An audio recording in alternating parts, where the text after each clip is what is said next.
Everybody all right?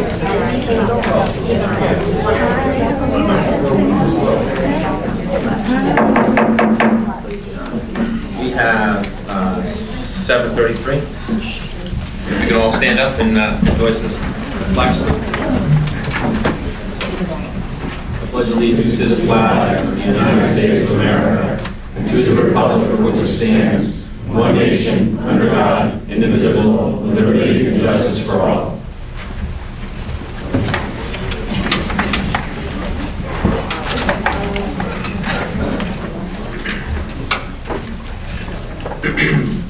At this time, please join us in a moment of silence to remember the service and sacrifices of the armed service members who protect our nations and the first responders who protect our neighborhoods.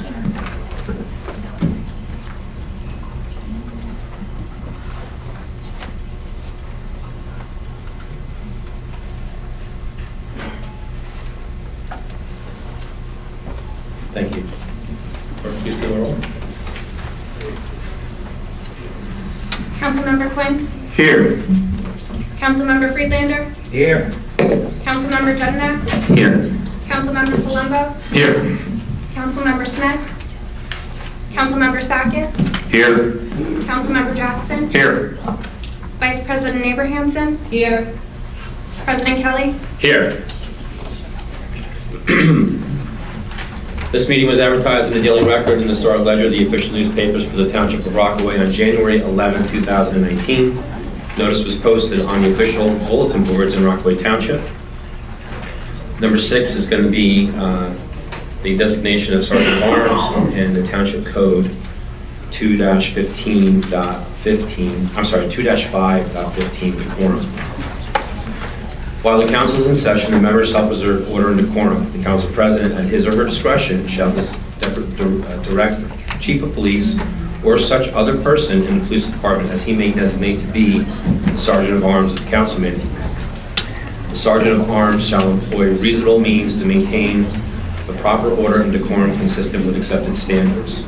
I see in the back we have Officer Matos. Yes, sir. You're going to be the designated sergeant of arms? Yes, sir. And as well, thank you for your service, Officer Matos. Thank you, sir. Is the chief going to be here tonight, Mr. Mayor? No.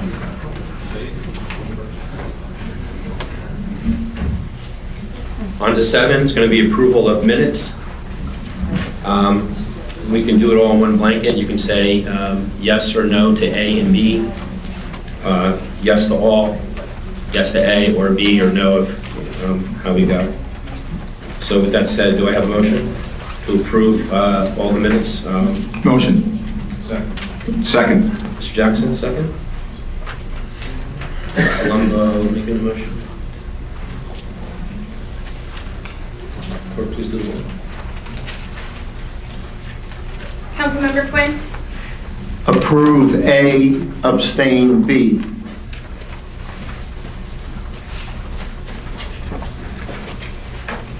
Councilmember Friedlander? Yes on A, abstain on B. Councilmember Judnak? Yes to all. Councilmember Palumbo? Yes to both. Councilmember Sackett? Yes to A, abstain on B. Councilmember Jackson? Yes to A, abstain on B. Vice President Abrahamson? Yes to A and B. President Kelly?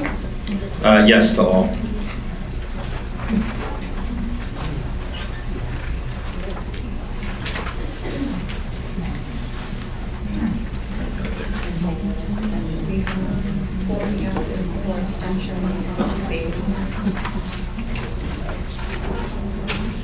And all 8 yeses on B, right, or on A. On the regular meeting minutes, we have 8 yeses, motion carries. And on B for closed session, we have 4 yeses and 4 abstentions, motion still carries.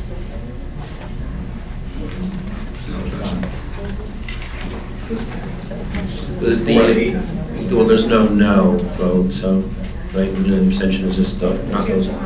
Mr. Adjourn, do you have a comment on that? We have 4 yeses and 4 abstentions. Council President, abstentions don't count. We discussed this in January, February of last year, and we received a memo from Mr. Yachafano at that time stating the same. The motion definitely carried with 4.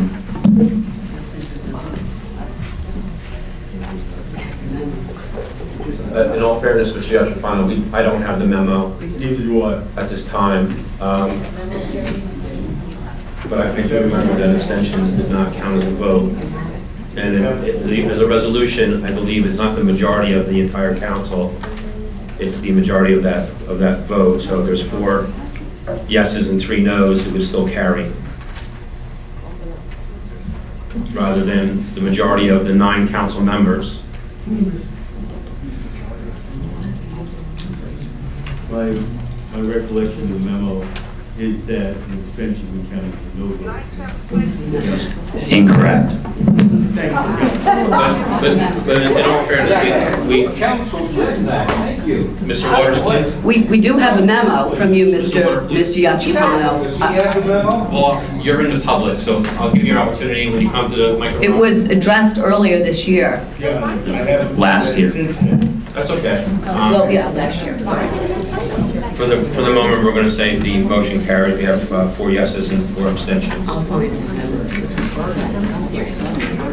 Council President, if I may, the intelligent thing to do at this point, I would suggest respectfully, is to simply table the vote on the closed session minutes, and we can dig out the memo and decide this correctly for the next meeting. But we already did the vote, so how could we table it? We can make a motion to withdraw the vote. Schmidt. Council President, this is, we've been through this thoroughly last year. If you consult Robert's rules, you will see the same thing. Excuse me, sir. Why don't we just do it in all fairness? I don't have it in front of me, but rather than... Then why don't we make a motion to table? If we can spend some time, I think we're going to make a motion to withdraw. Council President. Excuse me, Mr. James, please. And then we can re-vote on this, maybe even later tonight. We can find out afterwards. Let's do it the right way. So, in all fairness, Mr. Freelander, do you want to make a motion to withdraw? Yes, I make a motion to withdraw the vote. I'll second it. For the closed session. We have discussion. Go ahead. Council President, I believe the clerk has a copy of Robert's rules in her office.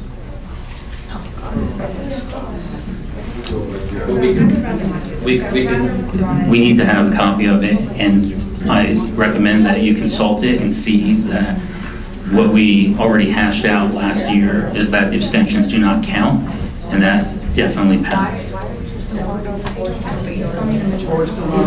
The majority of those voted. Abstentions do not count towards the strike. Majority of the council, not the votes. It's still a motion. Right, 8 votes, it's still not a majority of the votes. The motion was second, Council. Yeah, we're just doing discussion here. Gentlemen? Is there any discussion you have, Mr. Jackson? You seconded, Jonathan? No, we will. I second the vote. Thank you.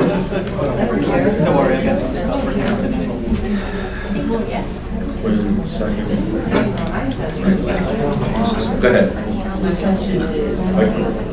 My question on the discussion end of this is, are we going to look for that memo this evening before the end? Are we going to revisit this tonight? Well, let's just see if time's permitting. We want to go through the agenda that we have here. We do have open to the public session that's there. We have some other discussion in business. In the meantime, maybe perhaps we can find that memo. We get there. If not, we can also readdress this at the last on the agenda.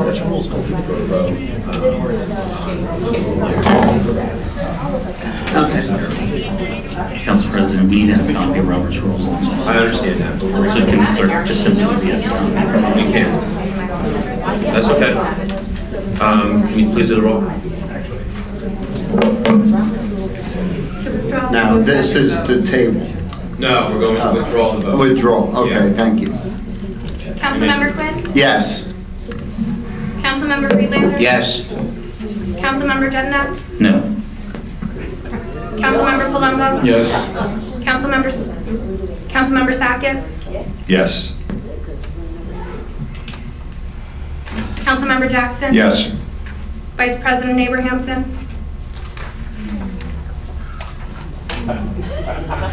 No. President Kelly? Yes. We have 2 noes, 6 yeses. I know the Motion to table this, withdraw this, Ms. Yetrafano is granted. And then maybe, if possible, Ms. Yetrafano, with your phone, do you have access to, I won't be able to find it on my phone. Mrs. Seeger, would there be a possibility of you being able to do that? Depends on how far my exchange emails go back. Do you know when it was? You know what, I don't, and you know, I have the same problem on my own. Mine doesn't follow. Yeah, mine doesn't either. Well, we'll see what we can do. If we can entertain it for tonight without too much inconvenience, that'd be great. If not, we can put it on the agenda for the 9th of April. Okay. Bob, do you have the list by chance?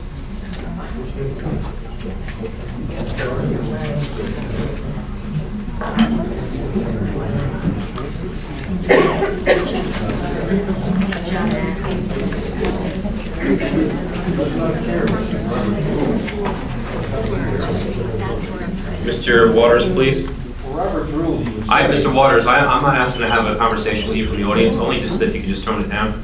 It'd be great. Thank you.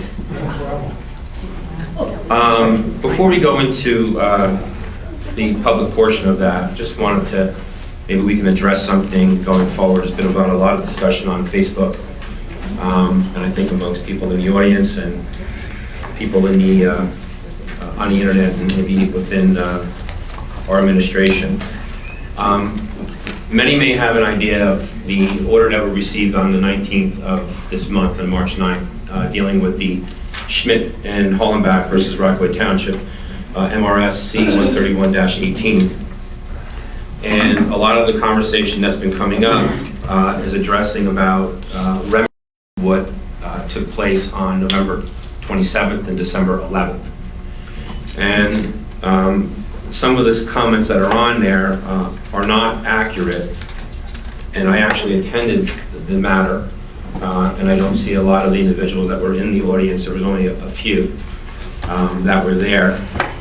But during that oral argument that took place in front of our Honorable Judge Minkowitz, there was some discussion concerning the resolution to go into closed session.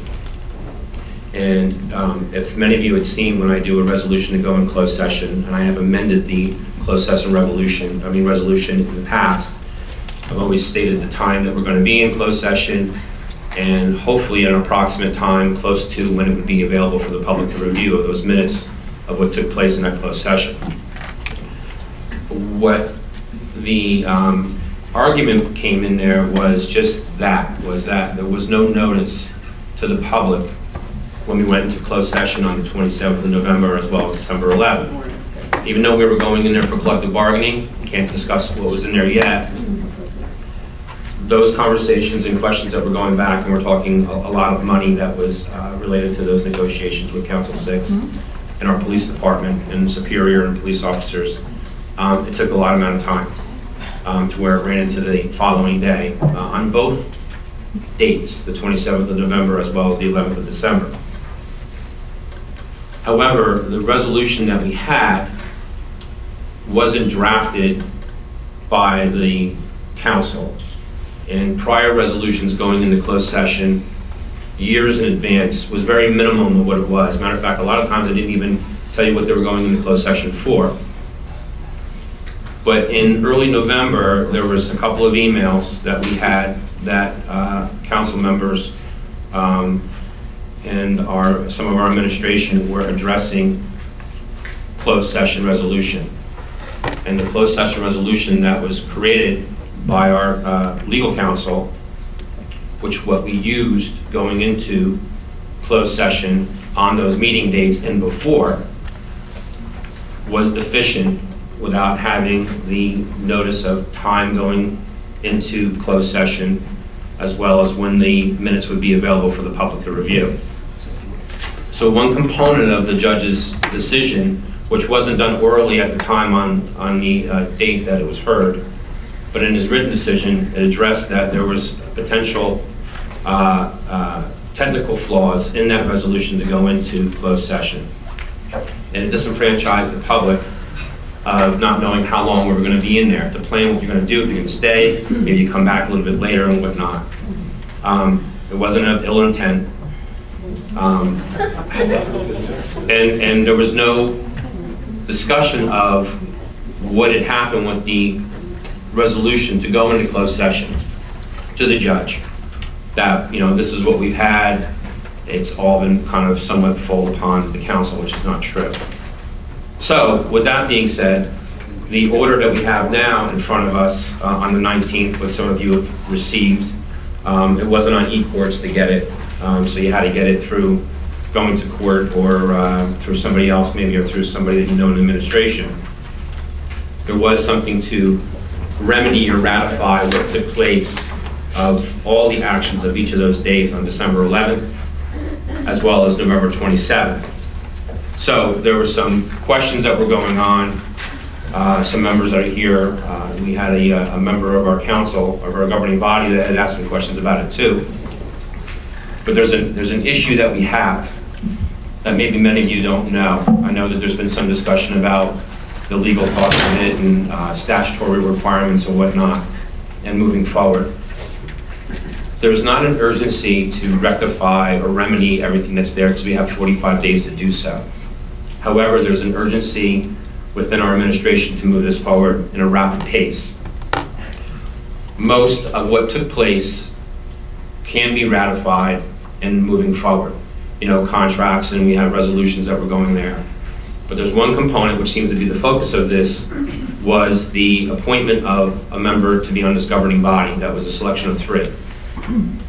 Now, with that being said, because of the time frame of what's there under our municipal vacancy law as well as Title 19, you can potentially be time barred to be able to ratify that one particular action that took place. The committee has, the Republican committee, because it was a Republican vacancy, they have so much time to select 3. The governing body has so much time to choose from the 3. If we don't, it goes back to the committee, and if they don't choose, it could also go back to the council to select who they want, which the total of that lengthwise at a maximum level is 60 days. We're beyond that right now, so you're potentially trying to ratify something that is now time barred to ratify of its action. Now, we did receive a memo from our attorney, and there were some comments that were in there. At that time, there was no discussion about voidability and what took place on the 27th of November and December 11th. To even have a conversation or raise a concern of any action that took place, specifically one that may have been potentially time barred because of the municipal vacancy law and Title 19. There's also, and I'm not aware if anybody, I haven't seen this from anybody posting, but there's actual case law on that particular issue. Mr. Yachafano, have you ever reviewed any case law on the matter? Mr. Kelly, the matter is still pending litigation. The appeal hearing hasn't run. I'm not talking about. Unlike you, I'm not discussing the Okay. concept. Well, a lot of people are. And just so that people have an idea, there is a case that's out there that people should look at. And since everybody's been trying to draft around on the internet and whatnot, it's Carley versus the Borough of North Plainfield. It's a 2005 case of April, and it couldn't be more on point of the concern that we have here. So, rather than expedite this and try to have this happen overnight and have this resolution in a blanket approval of that, which could potentially put us maybe even exposing to more litigation. If there's an action that takes place and it's wrongfully applied, there could be another ground for having a prerogative writ to litigate or challenge what the council does. And, in all fairness, Mr. Jackson, I think it would be fair to actually review this by independent counsel, even for your own well-being as the council member, and the vote that had taken place and potential ratification of that. Because the concern also could be if we weren't allowed to, or not able or capable to ratify your position, and you continue to participate and vote and whatnot, could that potentially contaminate any vote following what we have now? So since we have the 45 days, I mean, you asked a question, so I want you to be able to Yeah, talk about it I'd too. rather just in the advice of council not discuss this in public session. Well, all right, well, I trust that But a lot of the members have been talking about it in public. You kind of...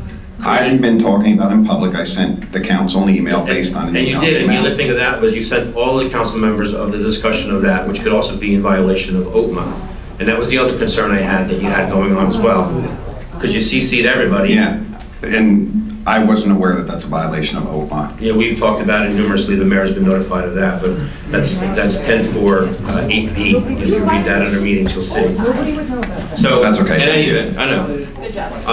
So I do have it on for closed session to talk about it, but I did want to address it because the public has not an idea of what takes place in closed session until those minutes are available of litigation that's there. So we do Hopefully they're have, out timely and they'll be able to read it. I'm sorry?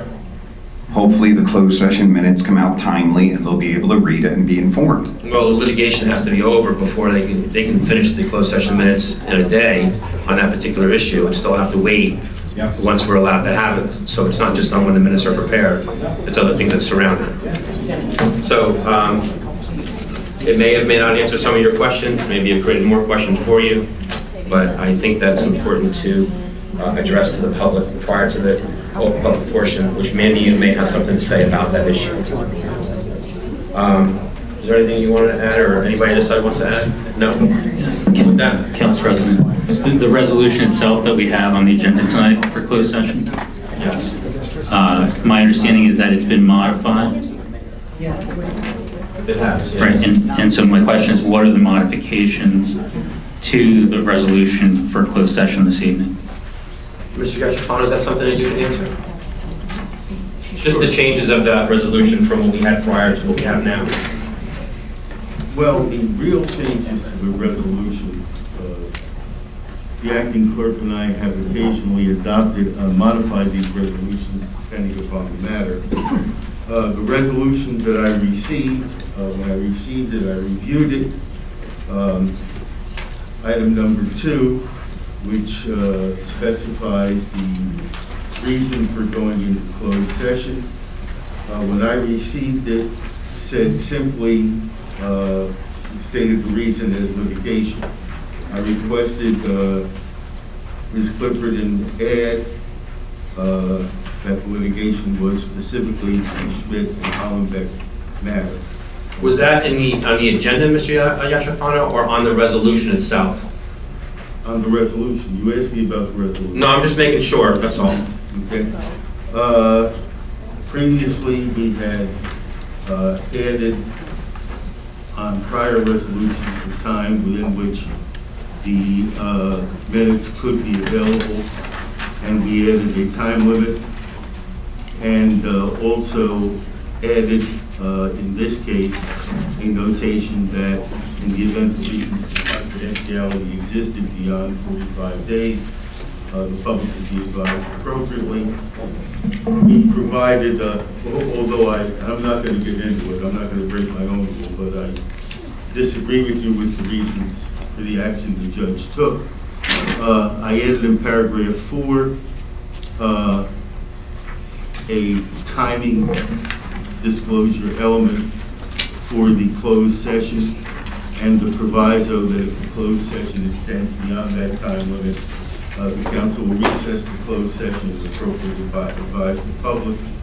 And just because of what I perceived as a need to take action in one of the matters that was on the November 27th agenda, I also added another paragraph, which quite frankly probably should be on all matters going forward, or all resolutions going forward. And that is a simple admonition that the council may take action on the matter which is the subject of closed session. Now, are any components of that taken from the PAF resolution to go into closed session? I mean, PAP had basically a boilerplate resolution that many municipalities adopted for a closed session. I know that, I've heard the name Taft, quite frankly, I don't know who that person is. John Papp, And doesn't ring a bell. I've heard the name in connection with open spaces, that wasn't. Yeah, I thought that it was provided to the, I couldn't hear that. what's that? It was provided to the council. When was that? I think it was back in Last fall. October, yeah. And who provided it to the council? Mr. Schmidt. I believe that was at the October 23rd meeting, following the meeting that Mr. Schmidt had with now Mayor Puzio, Township Attorney, Councilmember Sackett. Mr. Schmidt, I see your head nodding up and down. Sounds like I'm correct about that. You'll correct me at the public portion if I'm incorrect about that. Council President, so my understanding of the corner. Go ahead. The corner. You guys could please? You guys could please? Stay on agenda.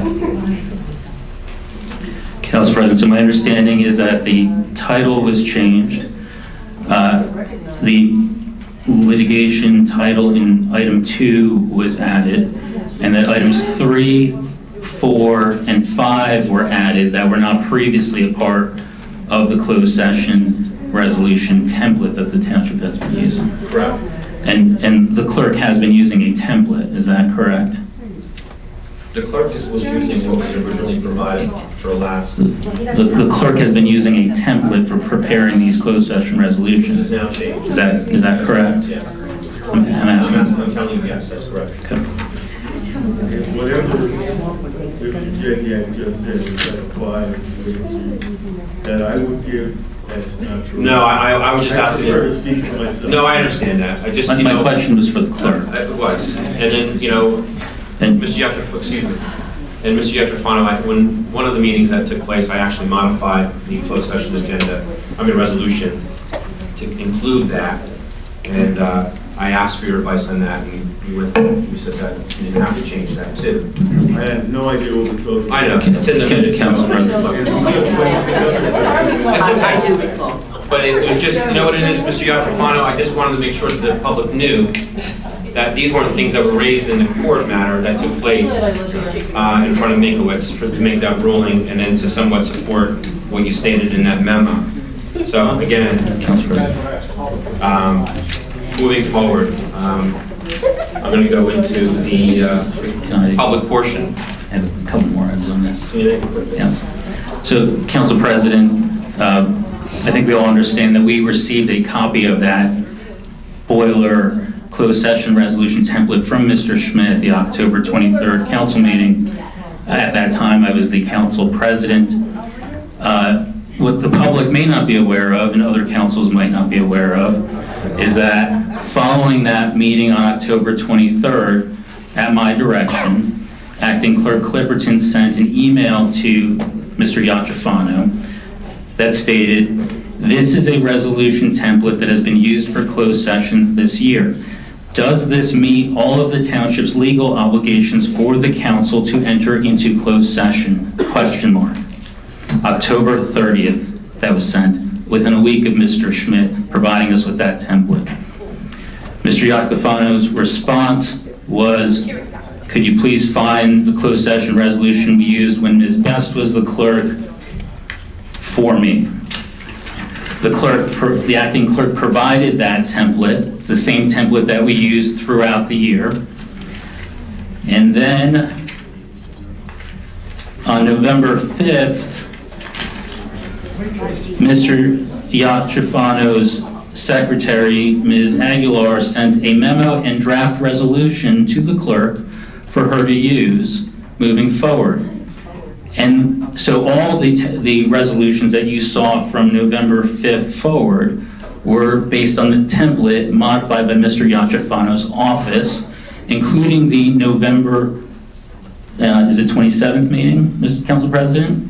November 27th, Mr. Burrow was here. And the December 11th meeting. They both used the draft that was recently updated by Mr. Yetrafano which the court found was not in compliance with the OPMA. Thank you, Council President. With that being said, I'm going to open it to the public. I have Ms. Helper.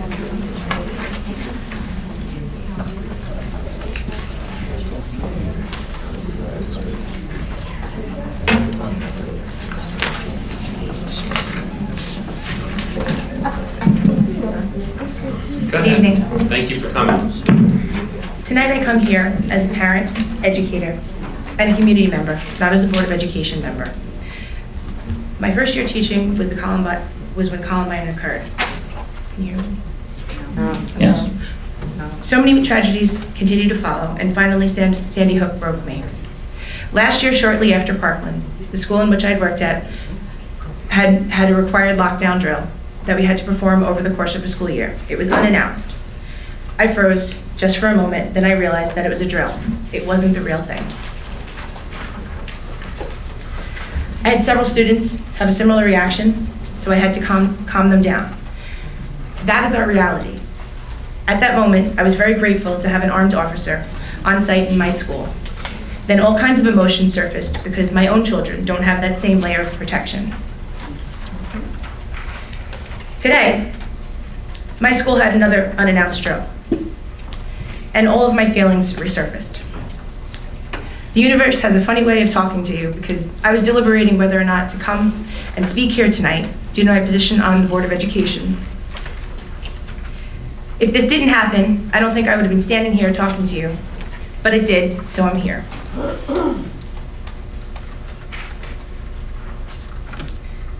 I am not here to speak for the Board of Education, but I feel compelled to share my experience, not to guilt anyone, not to point fingers, just to share my reality with you and state that is not just my reality, but the truth for our children in Rockaway Township schools. I ask for all of you to try to come together to find a way to take steps to get an armed officer in our schools, whether it be passing the resolution tonight or finding an alternate workaround so we can do this for our children. Thank you for your time and consideration.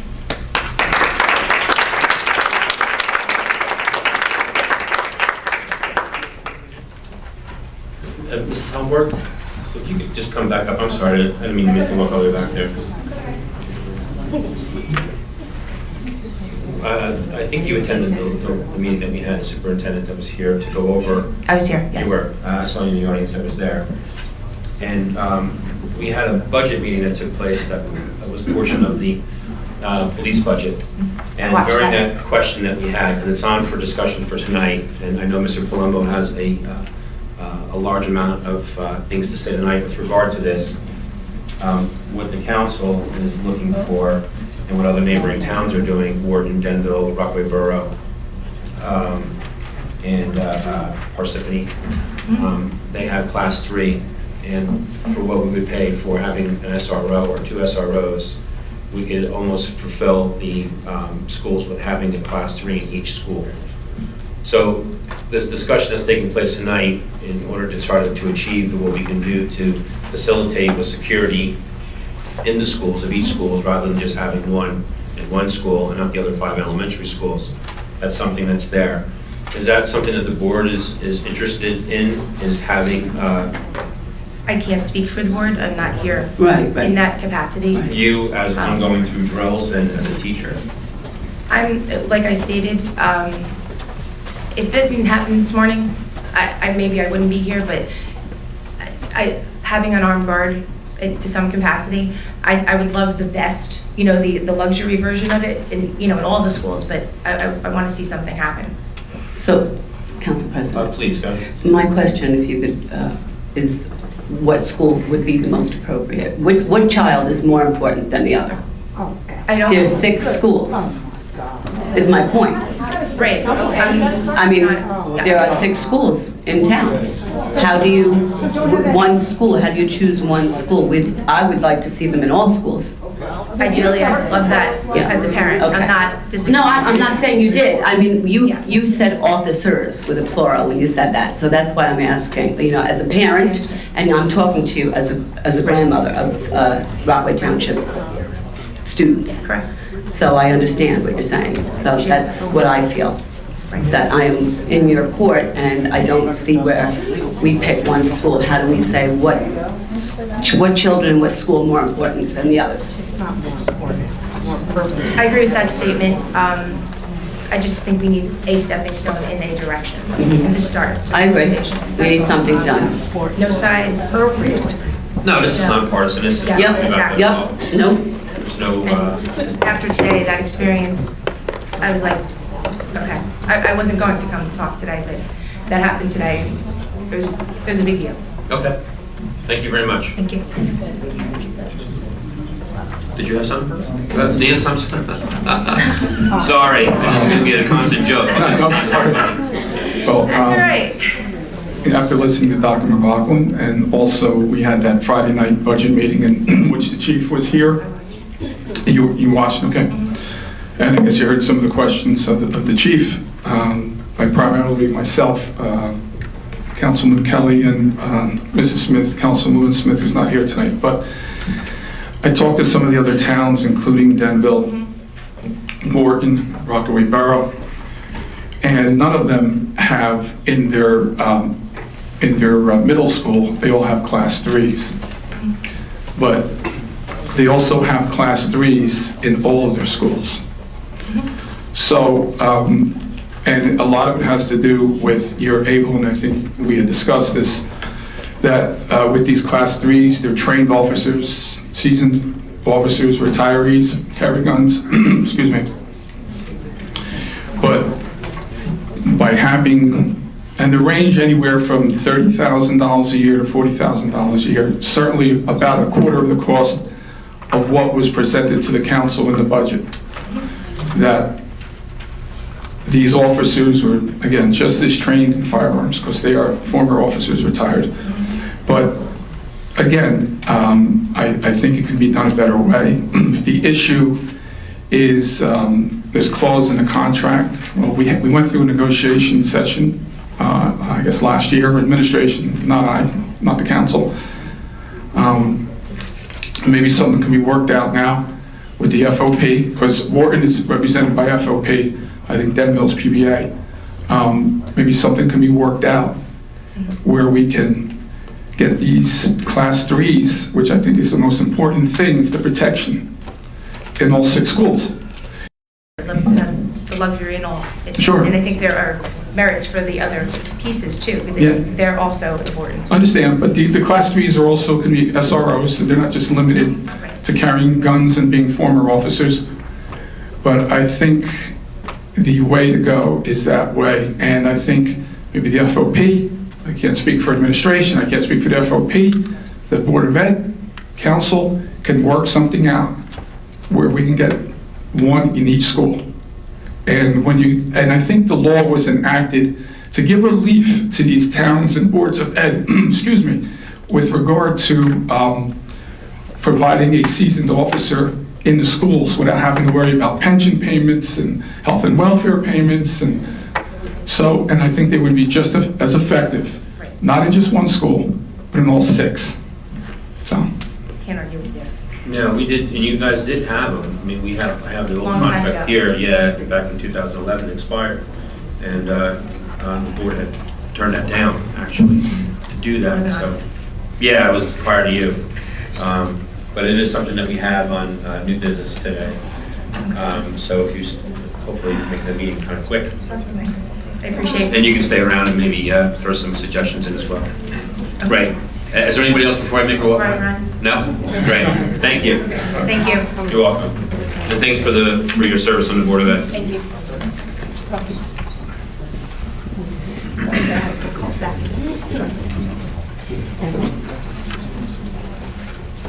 Next on the list, we have Mr. Schmidt.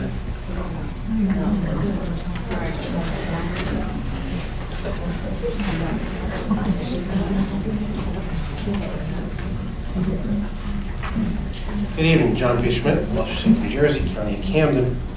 I do have a prepared statement I'd like to read before I do so. Can you pick that microphone up there, Mr. Schmidt? You kind of unthread the middle thing right there in the middle. There you go.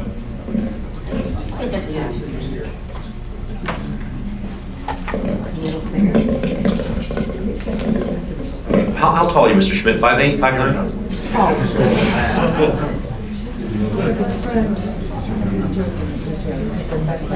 Is this better? That's, yeah. Okay, before I read that, I just want to say, in cases the council, anybody may want to look at, Zimmer v. Castellano and Booker v. Rice, the Appellate Division of the New Jersey Superior Court, was asked to determine the legal effect of abstention.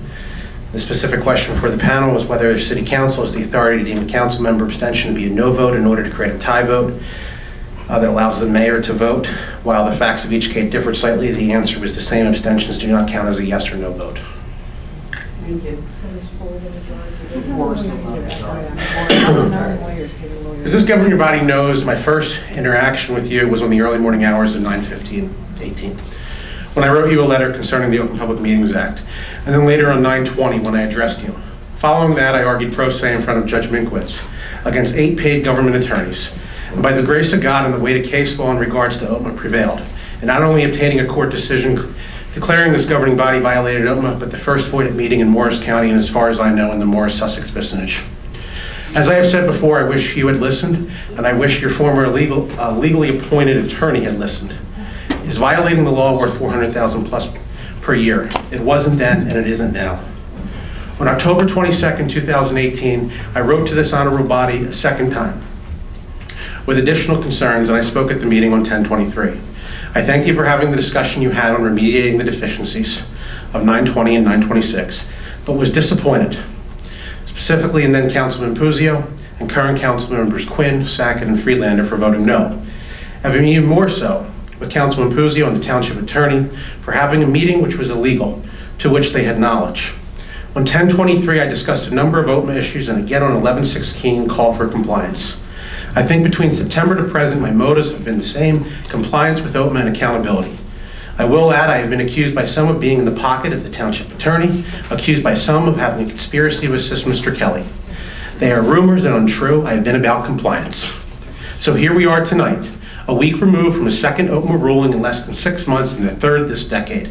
As for the third one in 2012, none of you were involved with that case, except Council President, who was the plaintiff, and Council Member Quinn, who was on the governing body then, that failed to approve minutes for over 2 years.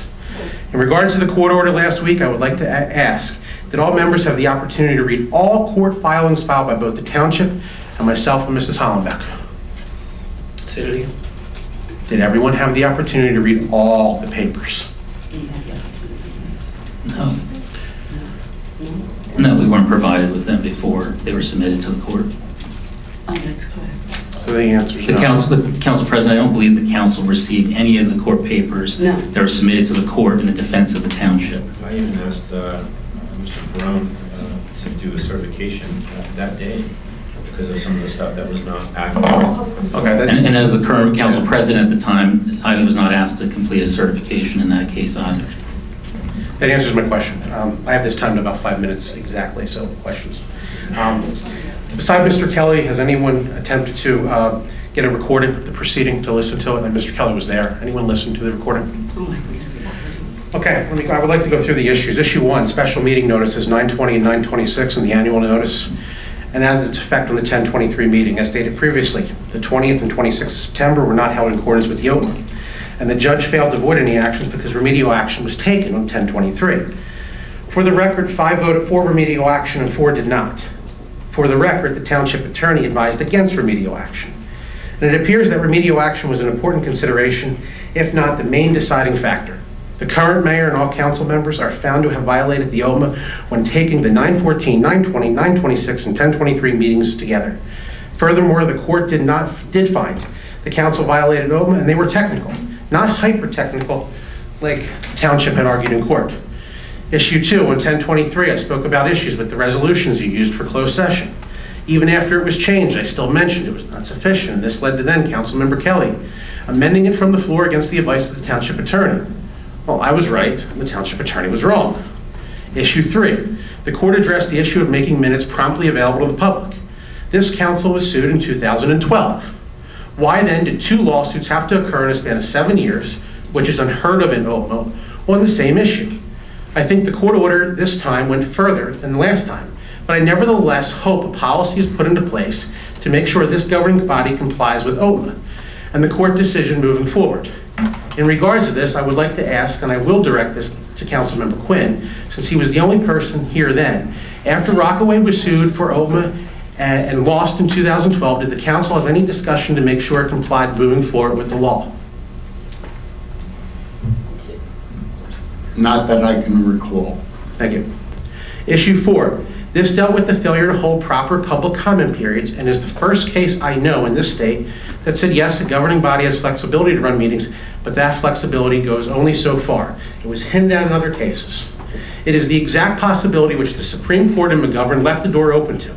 First, to Council Members Sackett and Friedlander, thank you for making a motion to try to prevent the violation. Second, thank you to now President Kelly for trying to ask if the public portion should be moved before closed session. The three of you were all shot down by the former president. In his decision, Judge Minkwitz wrote, the council entered closed session for an indefinite period of time without any indication as to when it would break and reopen to the public. As such, the council's actions amounted to a de facto failure to meet the public comment requirement of the law. When you came out of the 12-11 closed session, I was holding a sign that had McGovern written on it. So where are we now? I went through all the issues of the past few months with OTMA because no one is innocent. Every member of this council has participated in a violation of the OTMA, which has undermined the public's civil rights to witness and participate in the actions of this local government. Yes, one member of this council is more to blame than others. And yes, it is easy to point fingers, but I'm not here to do that, nor should you. The question now is, will this town comply, and will it hold those primarily responsible for violating the OTMA accountable? Will it censure the actions of the former council president? Will it take action in regards to the incorrect and non-competent advice it received from its legal counsel? OTMA is Chapter 101 of municipal law. It is clear that Mr. Inglesino did not know it, and it is clear Mr. Iacofano and Mr. Perone do not know it. Before acting on any legal advice as to the OTMA, I implore you, consult with an OTMA attorney, consult with an experienced municipal attorney, not only on how to move forward in general, but how to move forward with taking remedial action on items which you can, because there are some you are prohibiting from remediating. As your own attorneys wrote about me, his brief contains issues and laws that mine did not address. Well, why didn't your attorneys ever address Wards or Lakewood? Is it because they did not know them? If you have any doubts about what I am saying, I will ask you this. Since September 15th, when have I been incorrect about the OTMA? Just because I am from a supposed remote part of our state, I think my record stands on its merits advocating for OTMA, what is in the best interest of the public and this council concerning its statutory obligations. This isn't a political game or a contest of finger pointing. OTMA is not political, and it's time it ends. How did the council end up in this position? The answer? Jeniak, Iacofano, and Perone. I call on this council to do the right thing, and if it won't, I call on its longer-serving members, in number of years served, Mr. Quinn and Mr. Friedlander. Do the right thing, not the popular thing. This council needs a John McCain, a Joe Manchin, an Olympia Snow, or the NJ equivalent of a Dick Cody. Thank you for your time. One more question. Will you be releasing the sewer report to the public? What? That would be something that we could address in a new business too. And we can get back to you on that.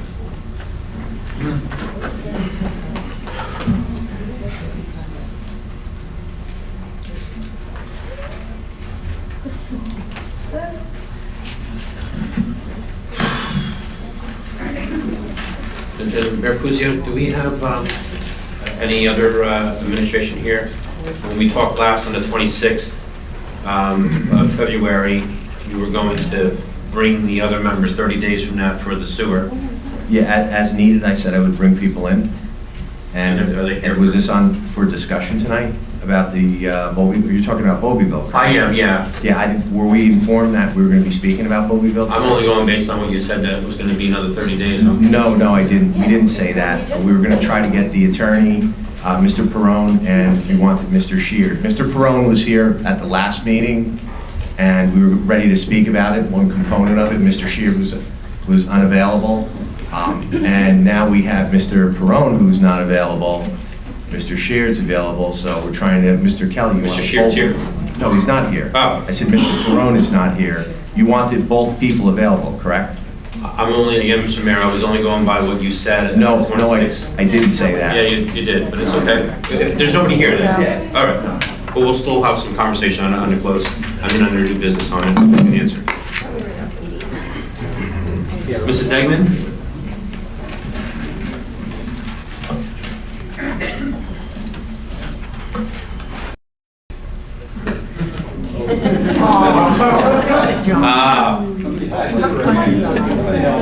That's in violation of the mic. What's the statute for that? Make one up. Pat Degnan, 88 Valley View Drive. I have a couple of things that I'd like to discuss tonight. One is on Resolution R19-61. In reading the resolution in paragraph 1, 2, 3, it says, whereas the vendor, as of December 31st, 2013, and then it says vendor, complete all. I mean, this is a simple spell check in the resolution. So if you pass this resolution, it's not really correct because it's not correctly grammatically. The other thing is, I would recently came to Is that the only flaw? That's the only flaw I found in that one. As you can tell, I read everything before I get here. Yeah. So I can speak. Thank you for that. It recently has come to my attention that the email address I have given to Rockaway Township to send me Rockaway Township information has been given out to a member of the Financial Review Board, and I am now receiving unsolicited and incorrect information from this person. Also, I was very disappointed in the budget review meetings that I attended, not only for the fact that they went till after 1 o'clock in the morning, but by the behavior of some of the people on the dais and the way they treated and bullied both the chief of police and township officials to try to make them look uninformed. Another thing is Mr. Jeniak constantly refers to Robert's rule when it suits him, but when a member of the public requests a Robert's rules question, it's ignored.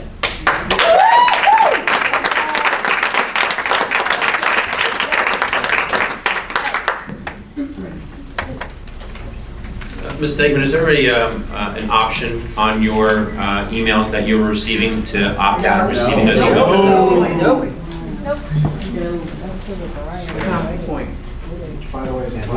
That's a violation of the law.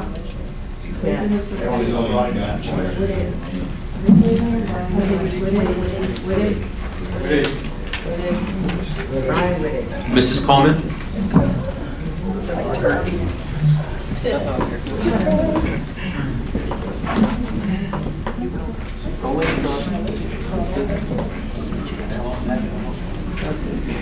Good evening, Emily Coleman, 18 Lakeshore Drive. How you doing? Great.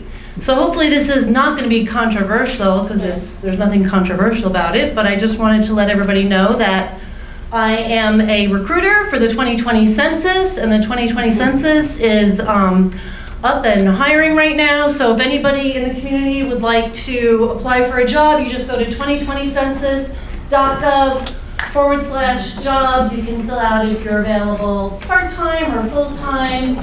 There's great pay, you're paid for your training and your mileage. So if anybody wants any information, I have it. So hopefully that's not like controversial. That's just like federal government, like counting people, giving us money. That's good. Is there a contact number as well as just an email? No, that's the application's online. That's all you need to do. That's it? Okay. I didn't know if there was a phone number of contact too or whatever. No, there's just 2020census.gov/jobs, and you just fill it out as you're available and go through a background check, and they'll give you a holler. On the table over there? I will. Okay. Yes. Does anybody want one right now? Thank you, Ms. Coleman. Sure. Anybody else want one right now? I got, is it Mr. Silberger?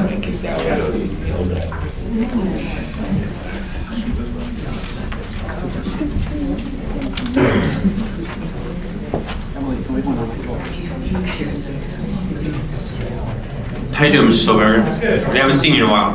I haven't been able to come. So Yeah. I figured I'll come back down. Barry Silver, 12 Lakeshore Drive. Actually, quick question for you, Mr. Kelly. Go ahead. I had sent you and Mayor Puzio a copy of my resume for the Technology Committee. Wasn't sure if you got it, didn't hear back from you, heard back from the mayor. You know what, we did, and I have to apologize because I did mean to put you on for this agenda. That's fine. But I will make sure that you're on the agenda for April 9th. That's okay. Do you still want to be on? I don't know, you may not want me when I'm done tonight. We'll go, but I'm willing to volunteer for it. You still want to be on it, though? Yeah, sure. Quick question, and you know, I'm saying this based on, I wasn't here at last meeting, but I did watch it on budget meeting or? No, the actual council meeting. Okay. And somebody had raised a question about the closed session minutes about the Datchison lawsuit and releasing those. And Mr. Jeniak said they can't do it because it's still active litigation. It's the office of the mayor. However, that's factually incorrect. The title of the case was Datchison versus Rockaway Township Council. Mr. Puzio's lawsuit, new docket. Before Mr. Schmidt goes to court for another Oprah violation, I suggest we put it on the agenda and release the minutes. Did you request the minutes for Oprah? No, it's been requested multiple times from people up here. The closed session minutes were never voted on. What I'm saying is, have you made a request for any of the minutes? I have not made a request. Multiple people stood up here and asked about it in public at meetings. Mr. Gachafano, generally, closed session minutes aren't posted on the website, is that correct? Well, they haven't been approved either. But hold on. I believe that they've been approved. I believe that they were actually approved in October.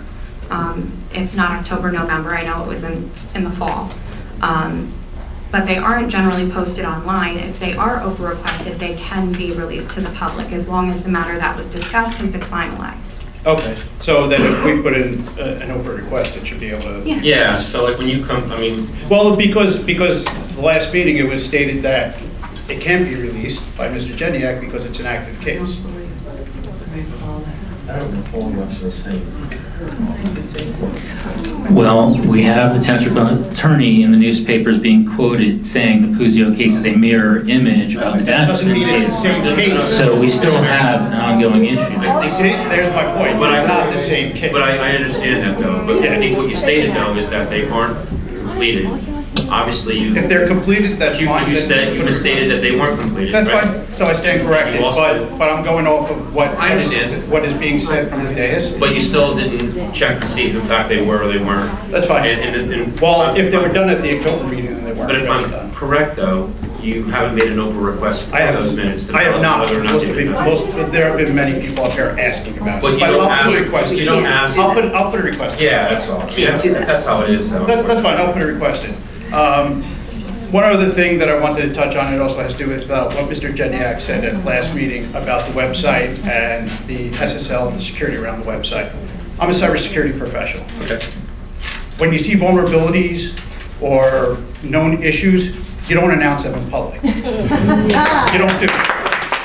Google Project Zero, Cisco Towers, they all have policies of notifying the vendors of vulnerabilities they find before disclosing them and giving them a minimum of 90 days to fix it. The correct action, especially for somebody from the council who's supposed to serve the city of Rockaway Township or the township of Rockaway, would have been to contact the administration to fix the problem. Not come here and publicly do it, because if something happens subsequent to that, the argument can be made and you can face litigation that, hey, we publicly disclosed an issue and now it was taken advantage of. You don't do it. It's not something you do. But to make matters worse, while he was factually correct and the main site did not have that certificate or may not have had it. Do you realize what you're doing right now? Yeah, I'm correcting the issue because it's not an issue. But you're going against. But it's not an issue. And here's why I'll tell you that. Because while he stated basically the Wikipedia page of you don't enter your information, you don't put your credit card stuff, the links to where you do enter that information were all secured. I know I paid my water bill online. I'm not going to do it if it's not secured. I'm a cybersecurity guy. They were all correct. They go to separate sites off of Rockaway Township sites. I think water, sewer, and tax goes to cit-e.net, which has a certificate. The logins go to Civic Plus, which has a certificate. So what's the point of coming up here and saying that? Is it, what's the point of doing that? Why not, if you really believe there's a problem, talk to the administration about it? And in all fairness, Barry, were you part of any of the closed session? I mean, that's a pretty much a redundant question. You weren't. No, but what does that have to do with announcing what No, I you know think that, is a but vulnerability? when You're you- coming here saying that you're worried about the security of the township's computer systems based on a ransomware event, and then announcing we may have another vulnerability. That's essentially what happened. It's just. Why would you do that? But the conversations that we've had. It's irrelevant what you have behind closed doors, because you know what? That's behind closed doors. Have the same conversation behind closed doors. Don't publicly announce that kind of information. It's not something you do. Council President, the answer to that question is straightforward. The issue is in public view. It's right on the township's website. It's clear that the administration So why is not call looking at the attention- public Why website. call attention to For it? the, Remember for the technology committee, for the Barry. same reason that we call attention, for the same reason that we call attention to the fact that this council has received next to zero information about the ransomware incident that took place on Thanksgiving. It's in the hands of law enforcement. It's a law enforcement Which issue. law enforcement? Which law enforcement? It's in the hands of law enforcement. Which law enforcement? It's a criminal investigation. And that is the information that this oversight body, this governing body's job is oversight. Those are the answers we get. The issue is in plain public view, And there's and good needs to be brought answers, attention. proper answers. So are other vulnerabilities that are out there. The point is you don't call attention to them. It's You in call attention public, to the plain right public people. view. You go to the website and it says, not secure. You may be right, Gentlemen, and that is, Barry. yeah, hang on. There's one other thing I want to mention about that. I wasn't here that night, right? I watched the video 2 days later. Right. When I went to the site 2 days later, it was secure. There was a little lock on it. The certificate was issued October 2018. You can't backdate those certificates. So I don't know if it just wasn't applied properly or what was going on. But when I looked at it, the entire site was secured. I can tell you that Mr. Dyer called up our website, and someone had to actually backspace to remove the S, and now we put a lock on it so they can't do that anymore. It was secure.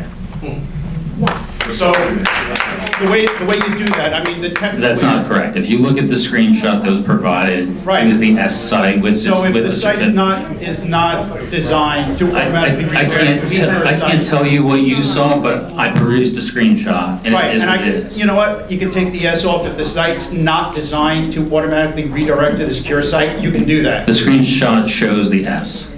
It shows the S. I don't have a copy of it because I handed the copy off to the mayor.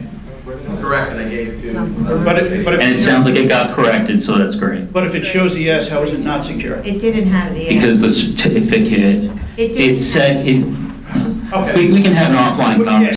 Have a conversation about it, that's fine. But what I'm saying. I would be happy to discuss it with you Right. further. You made your point. My point is, that's not something that should be done, whether it's publicly available and you know about it, it's not something to be called attention to. If there's a fire in the street, we're gonna say there's a fire in the street. That's If there's right. if there's a giant pothole in the street, we're gonna say there's a giant pothole. Same sort of issue, it's in public view for everyone to see. It should have been caught by someone in the administration. Right, and so you do it privately. If there's a security issue, you Barry, can cover it now. Except that that hasn't worked here in Rockaway. Oh, so. Barry, I'm asking you, please. Okay, that's fine. You made your point, we're going, it's ongoing and it's, repetitive. Is that all you have other than that? I think that's all I got. Okay, thank you very much, Barry. You're welcome.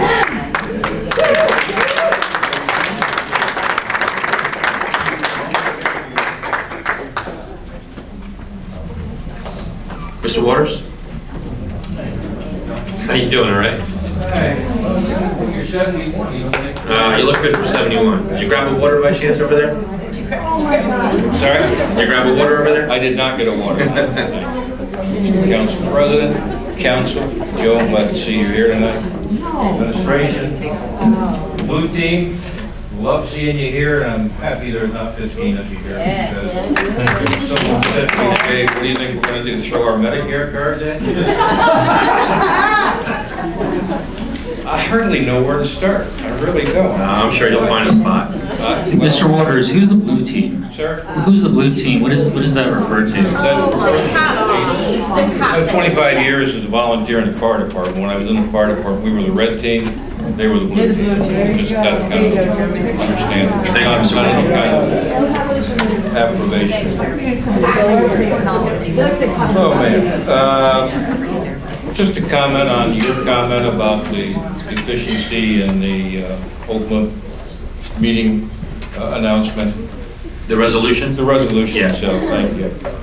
That what the judge had to say, if I read it here correctly, is that the township has made efforts to make meeting minutes promptly available.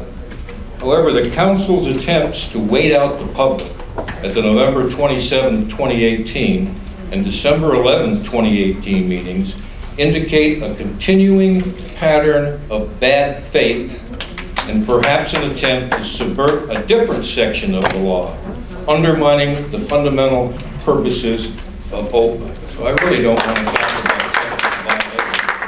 talking about this.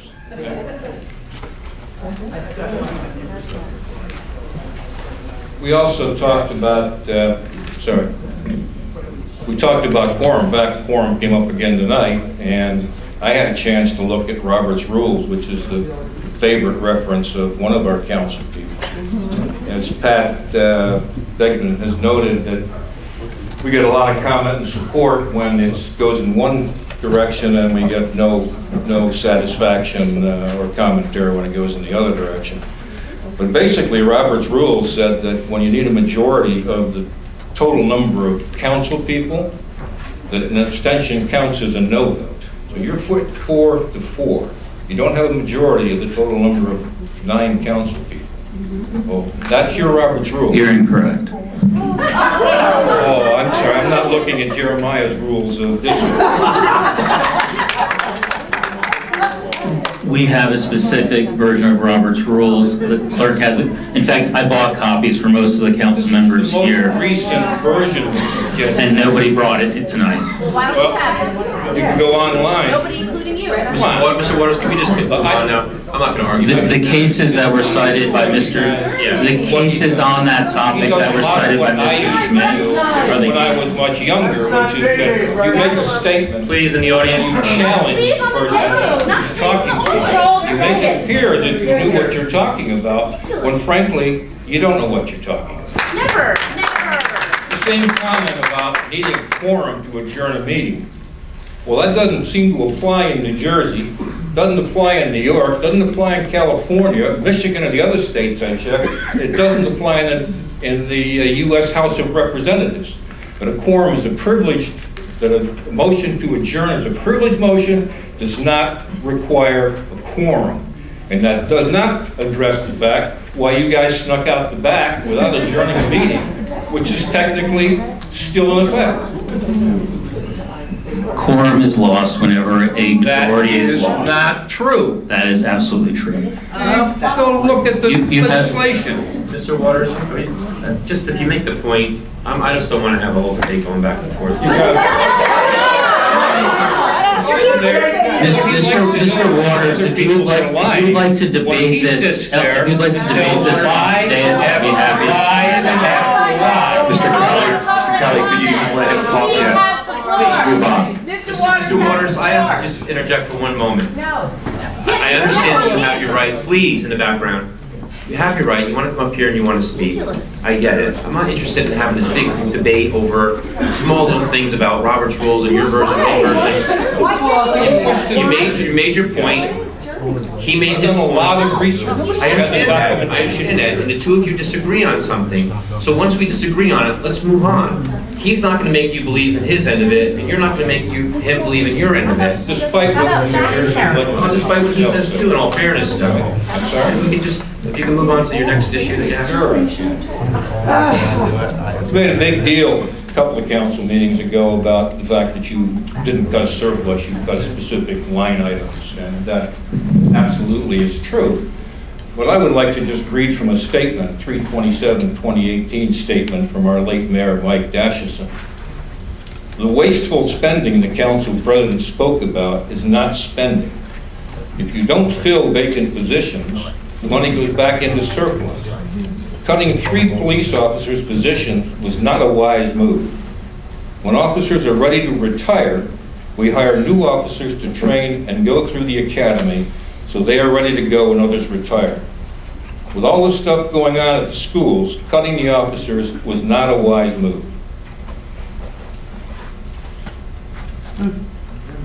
47% of taxpayers' taxes were already going down.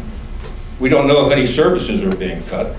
I'm worried about the attorney's cut with all the upcoming litigation, which turned out to be a very prescient comment.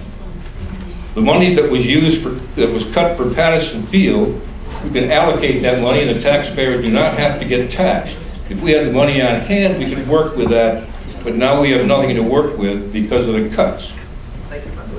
Mr. Whitting on your Financial Review Board commented, thank you for cutting the budget so much. He says you have to start somewhere, whether it's $67 or $100. Money in someone's pocket is better being spent by the town. Why should we give it to Rockaway if Rockaway doesn't need it? And then you proceeded in your budget cuts, which were over $1 million, to cut 34% from the police. 34% of your cuts came from the police budget. 28% came from Parks and Recreation, which you propose to do again this year. It's just absolutely stunning. Yeah. That's all I have. Thank you. Thank you, Jim.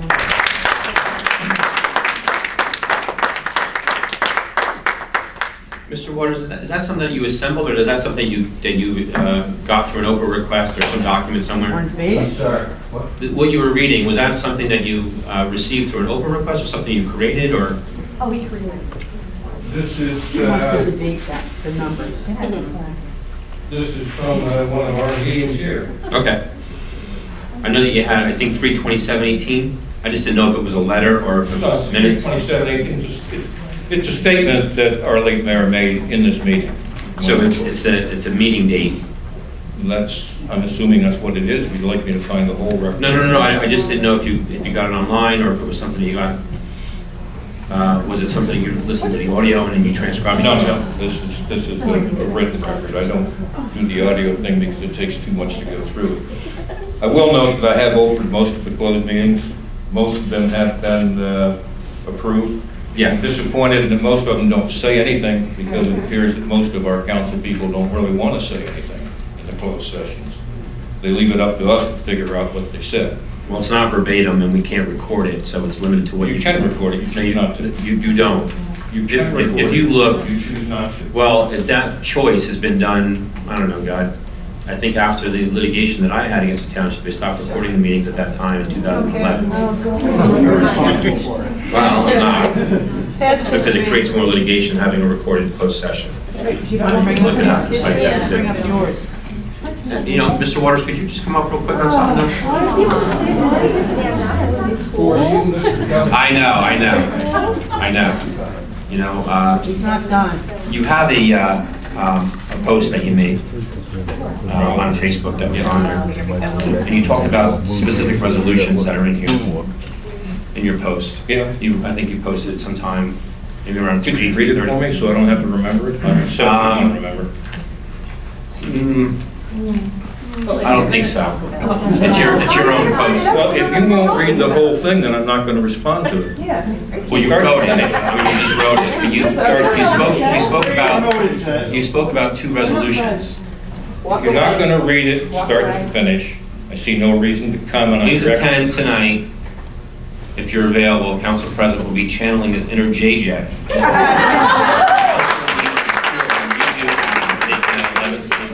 12-1 meetings. Else there are a way to avoid the Schmidt-Hollenbach-Oatman decision. TK seems to favor everything except Jackson's appointment. I never spoke to you about anything. Some include me, having said that likely it can't be cured because of time limits in the municipal vacancy law.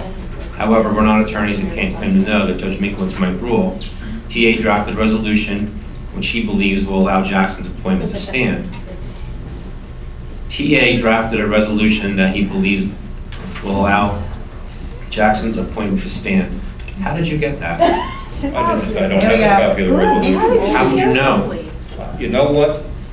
I was looking at JJ's website one night, and it just occurred to me, out of the blue. But this just happened, though. I'm sorry? This, what you're talking about just occurred. So you have knowledge about work product that nobody was public, it was open to the public. I suggest you get an attorney and then talk to me.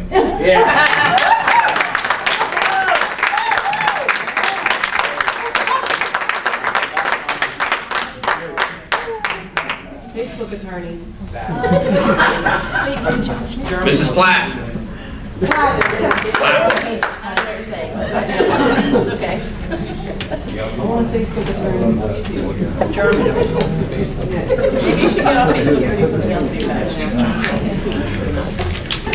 How are you, Ms. Platts? Good. Go ahead. Katie Platts, Tupelo Holloway. Now that there has been the second or third judicial determination that this council behaves illegally, even to the point as has been mentioned tonight, these are not, despite your attempts in this meeting to act as though the decision, it's not, you don't look at an order, you look at a judicial decision to see what actually is the reasoning in the decision. And Judge Minkowitz's decision is written, it's online, it's available to everybody. He found that you acted again, not just once, but again in bad faith. There was reference to Councilwoman Abramson's comment that was recorded that we all can see when very late in the evening, as a few people were sitting here after that closed session, and they asked, excuse me, when will you come out? You said, well, you can leave. It's funny to you, but it's pretty disturbing to people who sat here. That sat here in excess of 12 a.m. And even at that time, there were a lot of people who felt that. We didn't necessarily need a judicial decision to tell us that you were trying to wait us out, that you were intentionally having closed sessions before public comment, and then staying in there past 12:30, 1 o'clock. And of course, you knew that the likelihood would be that there would be nobody here left to actually speak, because the truth is, you don't want to hear our opinions, and you don't want our opinions to be public. But we didn't need it, but we have it. It's not just our opinion, it's a judicial determination, a ruling that this council, specifically the council majority, has over and over violated the law and acted in bad faith. So these are not technical violations.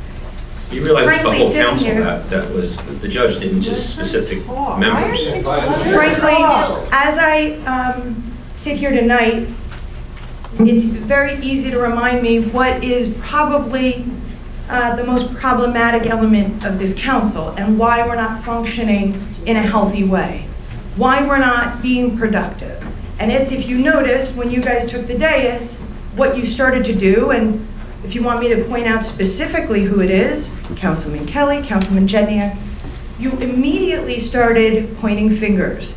Oh, you know what? See, this happened and there was this ruling, but gosh, you know, the attorney made a mistake, or you know what? I Do you told feel the that the council. attorney made a mistake? I'm not done, and I know, but I'll I'm give you trying- my I'm opinion gonna give you again. time. Her turn to talk. What is concerning is that despite who sits in the seat of mayor, you know, it's one thing when there was a previous mayor and Mr. Jedniak, you accused him of corruption and criminal wrongdoing to the point that you hired an attorney to investigate him criminally. You didn't go to the prosecutor's office, you spent our money to do it, and it was nonsense. But funny enough, no matter who sits in that seat, now we have a completely different human being, a man who has dedicated himself to law enforcement and has nothing but integrity and a history of committing himself to the community. Suddenly, because he's mayor, now he's suddenly engaging in crime and corrupt. The fact is, you're a conspiracy theorist. And instead of being productive and instead of moving forward, and I haven't heard one productive thing that you've said, because you sit here and you argue with the public and you argue that your mistakes are someone else's.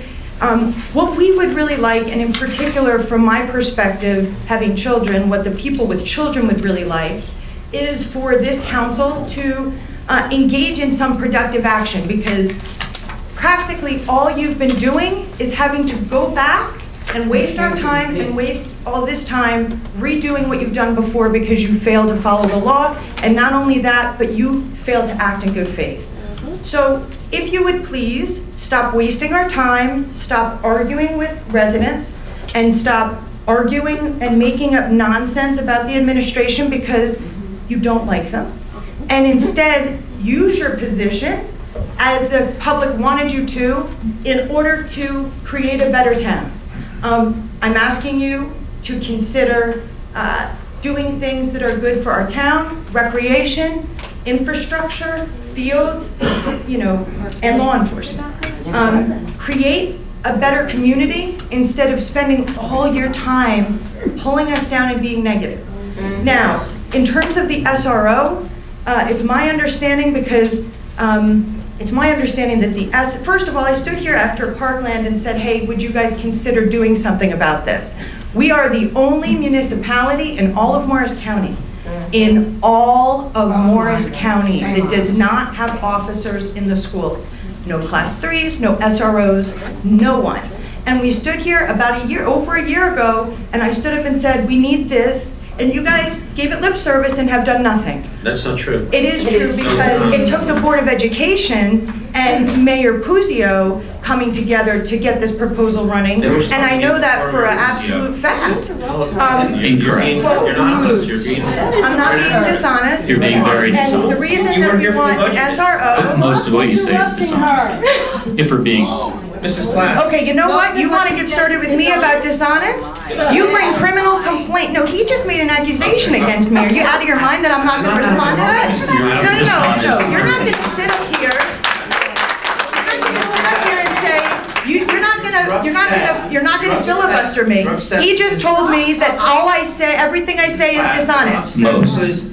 Okay, no, what I'm upset about is that I was just accused of being dishonest and it's Platts. Mrs. Platts. No, excuse me, let me finish. You have a councilman who just accused me of being dishonest. What happened, Mrs. And I had the luxury and honor of representing Jay Rodman. Mrs. Platts. You, Mr. Jediak, are the liar. When people say things that you don't happen to like, you bring criminal complaints over and over and over because you can't stand a little criticism. Frank Berman, Jay Rodman, you sat there and you practically cried on that stand and you lost with Frank Berman. People aren't harassing you because they say that they disagree with you. Don't call me a liar. I don't certify the lies, sir. So in terms of the SRO, the reason that they want an SRO rather than a class 3, no, the reason, I don't even hear, the reason, I just want to get, I don't want to have a conversation with you. You know what, The reason that they want it, no. I'm asking you, please, you'll get your time. No. I just want to address something. I understand that, but I just wanted to... I'm not having a back and forth after being accused of that. You don't do anything to stop the way that he treats... He mistreats residents over and over, and you sit there and tell the residents to stop talking. Just pause for a second, just for a second. That's all. I mean, you're an attorney. When you go in front of a judge, I know you don't act like this. I am reacting to somebody impugning my integrity. I am before a governing body, and for a councilman from the dais to sit there and accuse me of that is more inappropriate than my response, sir. So why don't you chastise your colleague?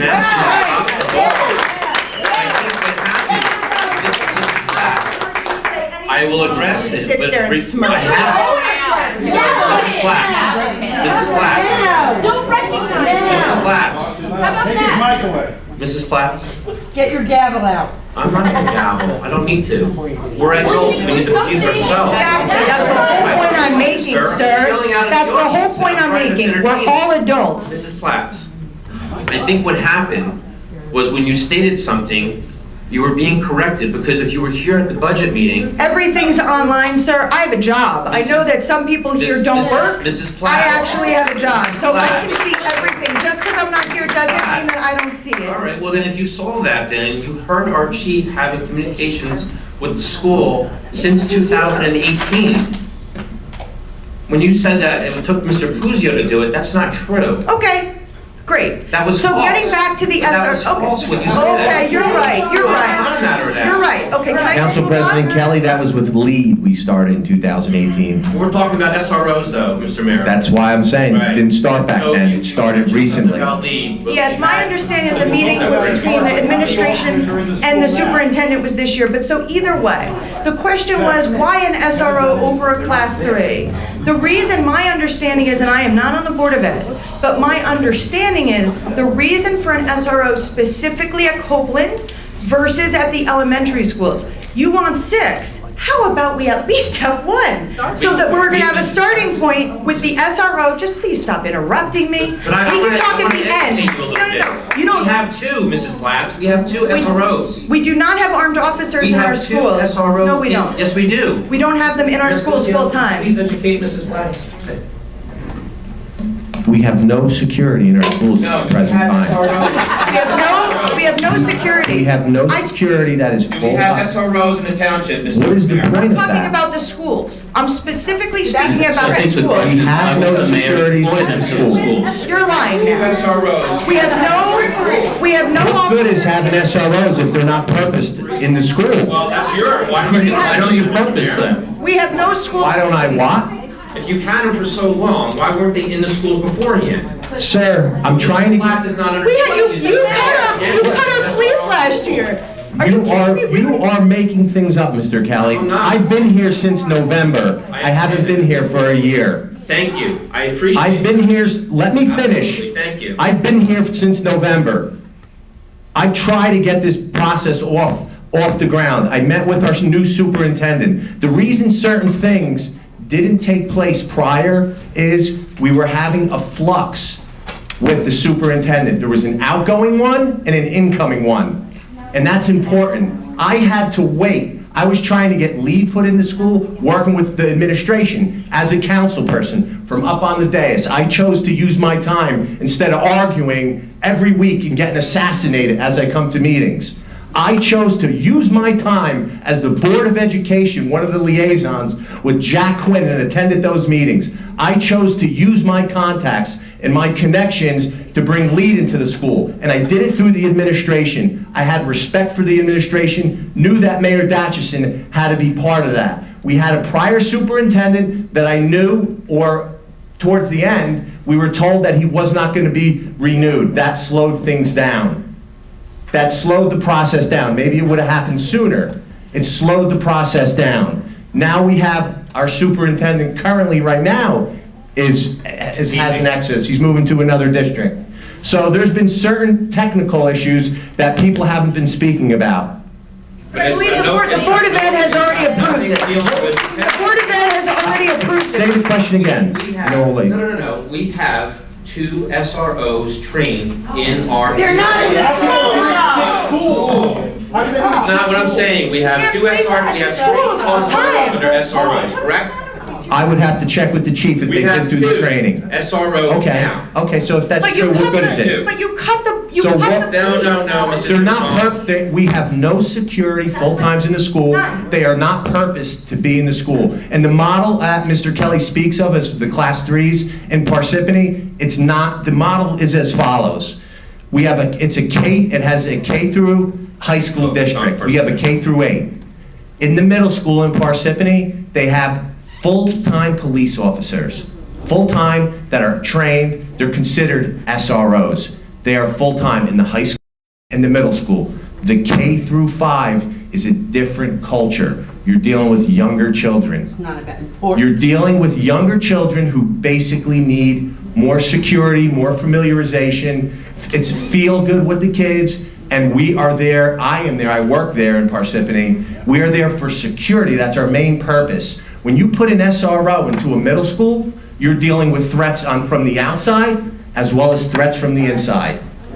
You're dealing with, it's a dual prong, it's a better system to have a full-time officer in a middle school. He's dealing with a different population. Kids are going through puberty, they're growing up, that's where they're most vulnerable. An SRO has a greater bandwidth to deal with that than someone than you would need to have for a K through 5 district. It's a better model to have a full-time officer in Copeland. It's a better model. The superintendent was here last week and wanted that model. You can go and look at the videotape. At this point, I will take anything that we can agree upon to get someone into the schools. And what we were talking about too, though, we were trying to add, it's okay, you still have your time. We still have the other 5 schools that we're trying to address as well, Mr. Puzio, Mayor Puzio. And that's something that you haven't said. It wasn't just an SRO just in Copeland. We have 5 different other elementary schools to apply as well. There's a whole system in That's place. on here. You're not listening. You're not listening either. May I, Council President? I'm sorry, Mr. Palumbo. Mayor Puzio, I understand and I respect what you're saying, but an SR, Class 3, as my understanding in Denville, Morton, have the same training as an SRO. Just give me that. I am. Okay. An SRO, that term is not just relevant to either a Class 3 or a full-time officer, as you say. Am I correct? I have had SRO training. My designation is a Class 3 officer. As a Class 3 officer, retired, working for a K-5 district where I work, I have limited abilities. The law limits my ability. It limits my ability. I have to go in the morning, according to law, I have to sign my weapon out. I have to check in at the police department. At the end of the day, I sign my weapon back in. I am no longer considered a law enforcement officer. Whereas a full-time officer can attend events at night, can go on field trips, can deal with a greater bandwidth of problems. They have access to certain databases that I don't get, those types of things. They're more equipped for a middle school. When you're dealing with, I deal with this every day, when you're dealing with young kids, they're just looking to get familiarized. I'm there more for security for the younger kids, as opposed to support as a full-time officer in the middle school. But in Denville, in Morton, and Rockaway Borough, their middle schools have Class 3s in there.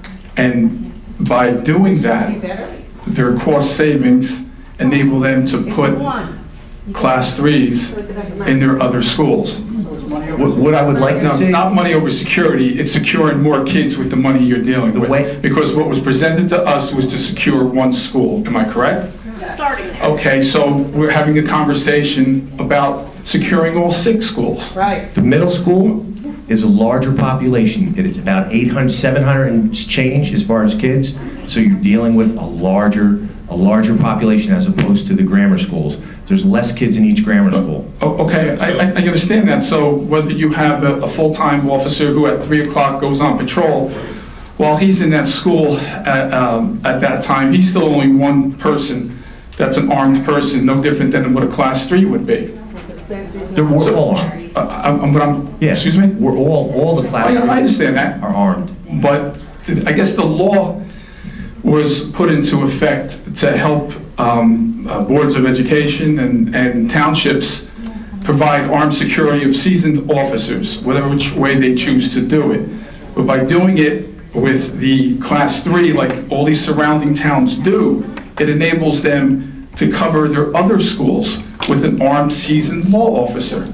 Am I correct? With limited powers. No, my understanding is they all have police powers. In the school, they have police powers. In the school, but not off the school. Okay. You're dealing with the middle school, you're dealing with a different population, and a whole different... But we have regular police that could address those issues too, though. That's the whole problem there. When I worked at Copeland, we would have to draw from the detective bureau all the time, and they would be over there all the time. With this model of having a full-time active officer, they're going to take up all of that slack. They're going to be assigned to that school, and they're going to be inside, they're going to be dealing with the children problems, there's going to be a comfort level where these kids who are from 6th grade to 8th grade are vulnerable. This is where kids start to experiment, and they need a little bit more than a guy with just a gun on. But he can be more than a guy with just a gun in the school, am I correct? They're still considered SROs. Denville, they go through the same training. Well, you want an officer, that goes in concert with lead. What we're trying to do is, the plan that I had envisioned is, we're going to get an SRO, full-time guy in middle school. We're going to have him do some instruction. He's going to do a little bit more than a Class 3 special. Okay, understood that respectfully. But to that, and that was your proposal, administration's proposal was to cover one school. For now. And we had a discussion, I guess, with the chief at Friday night about doing it for all 6 schools under the Class 3. So, I mean, I think, I wasn't a law enforcement officer, is the bigger threat when the kids are in school or when they're on a field trip? But what is the real concern of a parent when the kid is in school or when they're on a field trip? The real concern from a K-5 district is strictly security. When you're dealing with the middle school, like I said, there's the internal portion, you have kids, it's a very vulnerable population, you're dealing with social, emotional issues. Do we have anybody from the Board of Ed here who, tell me, I mean, correct me, we have some teachers here, correct me if I'm wrong. Can I ask this question? They deal with the kids, it's a different level when you're dealing with law enforcement than when you're dealing with civilians. But they can have the same training as that law enforcement for the purposes of dealing with children in the schools, even if they're in middle school, like they do in Denville, Wharton. They don't have the same capability. But listen, it's okay, listen, this is for, we have a shared service agreement. I'm sure at some point we'll come to some agreement. Most information we've got, since you've had communications with the... Well, the only reason that you're getting this information is because I do the job. As far as the concepts behind it or the theories, that's just, I know it because I do the job. I wouldn't expect anyone else to know. I was a police officer for many years, and How long have you been an SRO? Since August. Mayor, you asked if anybody is here from the Board of Ed. I'm not an SRO, I'm a Class 3 at SLEL. Okay. I thought you were an SRO. Mayor, you asked if anybody here is from the Board of Ed. Does anybody here have children in elementary school? Yeah, I got it right here. Grandchildren? That's children, grandchildren, okay. Chris, that's a couple I questions. have a question. And then I'll get to Mr. Jackson. I know we used to have at least five DARE officers. I don't know what the number is now, but I know there was at least 5 to 7. Those DARE officers can be trained in lead and go into the school and introduce lead. It was just, it's a substitute for DARE. It was out when I was teaching DARE. So I don't see why we can't use the resources of the DARE officers to train them all in lead and come in and go. And several officers could get to know the kids in Copeland. So you have one officer go in and do one 7th grade and mingle around, and they have the opportunity to go to lunch with them and walk the halls. We do have those officers trained in DARE and just transition and train them in lead. And we would have to cover that whole school with many officers and investigate the security for all. We don't have the personnel. I already checked with the chief. I already checked with the command staff. We don't have the personnel. So there's no DARE officers anymore? I would have to speak to the chief as far as that. We do not have the personnel until we have people who get out of the academy to put a cop in every school. We don't have the personnel. That's why I want to get somebody. I do believe every elementary school had a DARE graduation this year. Okay, I don't know that. Councilwoman Abrahamson, I don't know. We were all invited as Okay. council people. And that's wonderful, but I just want to get something started. Mr. Mayor, I just wanted to address Mr. Jackson, and then we can go into new business and move forward on that. Mr. Jackson? Just thanks. 2 things. Did you say Parsippany middle school has SRO? Parsippany has 2 middle schools, 2 high schools, and 10 grammar schools. But they have an SRO in the middle They school? have full-time officers, full-time, not retired, not. And what's their population, do you know, in the middle school, or?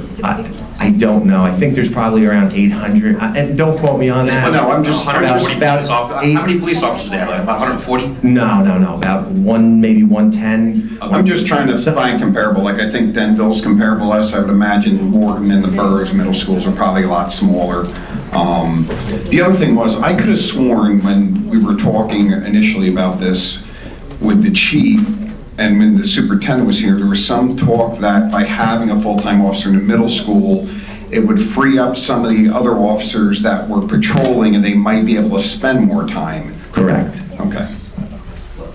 Mr. Kelly, if I could just finish and I'll say. You know what, and I apologize, absolutely. Go, gentlemen, and Mrs. Abrahamson, we're going to take the rest of this into new business and we can address that. It's just, and you know what it is, and I apologize, but when you made the comment about the school and the SROs and everything like that, it spun into a big dialogue, so with that, it's okay. Sorry. It's really the mayor's fault. So when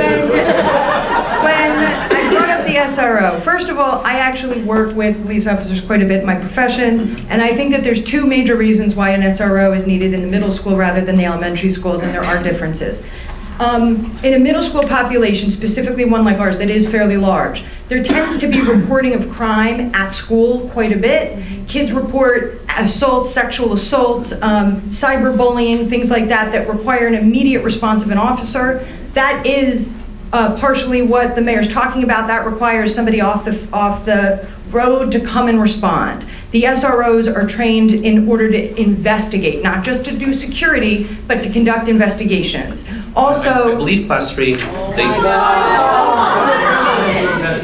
Yeah, I know, but I mean, I have it right here, so I mean, I think an SRO, whether it's class 3, that's trained in the same training... I disagree, it's my understanding... It's right here. It might be on your piece of paper. It's not, this is off the state website. I understand, but SROs have greater training, and they're actual police officers that are in the department. So they're not, there from 9 to 3. If there's an investigation, that doesn't mean it ends at 3 o'clock. That might require an officer until 5 to be interviewing witnesses. If they're not an SRO, they have to go home. And what happens with an investigation is generally one detective or one officer is running it. So that interferes with that. 2, there is crime that school. You need to do locker checks. You would need to invest actual crime that's occurring at the school. That sometimes requires a deeper investigation. If you want, you can take officers off the road all the time, but it's my understanding that they have a lot more training and expertise, and they can stay there past the end of the day. It is specific to that population, and I would just suggest that before you decide not to deny 1 in order to get 6, I ask that you would consider 1, and that there is a particular reason, and there is a big desire clearly over the past year or 2 to just disagree, because the person that's suggesting it is not somebody you're politically affiliated with. How about we actually consider this, because I really care about our kids. We are working on it though, so don't misconstrue. We have, I even mentioned it at the Parkland. So, again, you're making a comment that's not accurate. All I was saying is there tends to be, anything that the mayor says, you guys just have to... That's your opinion, though. Mrs. Platts, can I just have 1 second? Of course. Okay, so the class 3s, if we do 6 and we can work it out with the Board of Ed and administration, would probably actually to have 6 of them would cost more money than to have 1. Well, my understanding was that the Board of Ed was going to be paying $70,000 towards for the SRO. So it's not, just to be clear, the salary of the SRO is not all falling on the municipality. The Board of Education has agreed for $70,000. I don't know what the numbers are, and maybe you're right. It was just that I know that was specifically why the SRO. Okay. I want police in every school, but sure. So do we. I'm very concerned about the middle school population, because I have a daughter, I've seen what goes on there, and I deal with victims in middle schools, and I see that a lot goes on that's much more sophisticated, intense than at the elementary. This whole system, I guess, of SRO in class 3, was it really born out of the shootings that started with Columbine and the fear that's ongoing forward? Is that a fair statement? I honestly don't know the history. I do know that, yes, is my concern for them to be, for there to be cops that are armed, absolutely comes from school shootings. Sure, and no so doubt. At that point, Mayor, retired law enforcement are seasoned, they're good with firearms, they're trained, and they're just as equipped to stop something like this as a regular police officer. Is that correct? Sure, I mean, I have to go through training twice a year. I have to follow all the Attorney General guidelines. Absolutely. You would be correct as far as the security aspect. I understand, okay. Security. And that's, I think, why these came to be, to begin with, because of the Columbines and... Yeah, oh yeah, absolutely. They wanted to put security in schools, but they wanted to do it in the most cost-effective way possible. Right. So... Can we, we're done. I was going to ask anybody in the public that didn't sign in. But Mr. Mayor, we're going to just take up on this in the end, and new business, all right? We can address it like we intended to. I know that, and I'm going to get to that. If there's anybody that hasn't signed in that would like to speak, Mr. Dio, please come up. Right height. Oh, was there somebody ahead of me? No. Patrick Dio, 11 Valley Road. I wasn't planning to speak, but a couple of things came up. And you know, these smartphones are an amazing thing. And while the discussion was going on about SROs, I went online. And there's a New Jersey School Board Association report that was issued on May of 2017, dealing with the whole subject. It's quite a lengthy article, but I urge everyone on the council and in administration, if they haven't had an opportunity to read it, to read it. Now, one of the interesting things about it that I found out is that there was the law was passed by Christie, our Governor Christie, in 2017 at the behest of the School Boards Association to help the school boards provide security in school systems. And they came up with the Class 3s. Now, according to the report that I'm reading, it says that a Class 3 SLEO, not SRO, will meet all of the qualifications of a Class 1 or 2 SLEO, except the Class 3 has to be someone who has the experience, has to be under the age of 65, has to go through all of the same training of the SRO, and when they're on duty, here's one of the things that was interesting, and I'm reading. While on duty, Class 3 SLEOs will have full police powers and be permitted to carry firearms. All right, and the whole program was to take care of school districts that had more than one school, like ours. Right, we have 6 schools. Just the other day, my wife and I were talking about it and about the SROs, and my wife said to me, "Well, which school are they going to put it into?" I said, "I think they're talking about Copeland, you know?" She said, "Well, what about the other 5 schools?" She says, so I mentioned about the Class 3s. And I said, you know, with the Class 3s, we could, as with the cooperation of the Board of Education, you know, come up with the money to provide security in all 6 schools. And the Board of Education, in my opinion, coming up with $70,000 is piddlings. Look at this Board of Education budget. It's more than our budget. Mayor Pruzio, we talk about our budget being 40 million, right?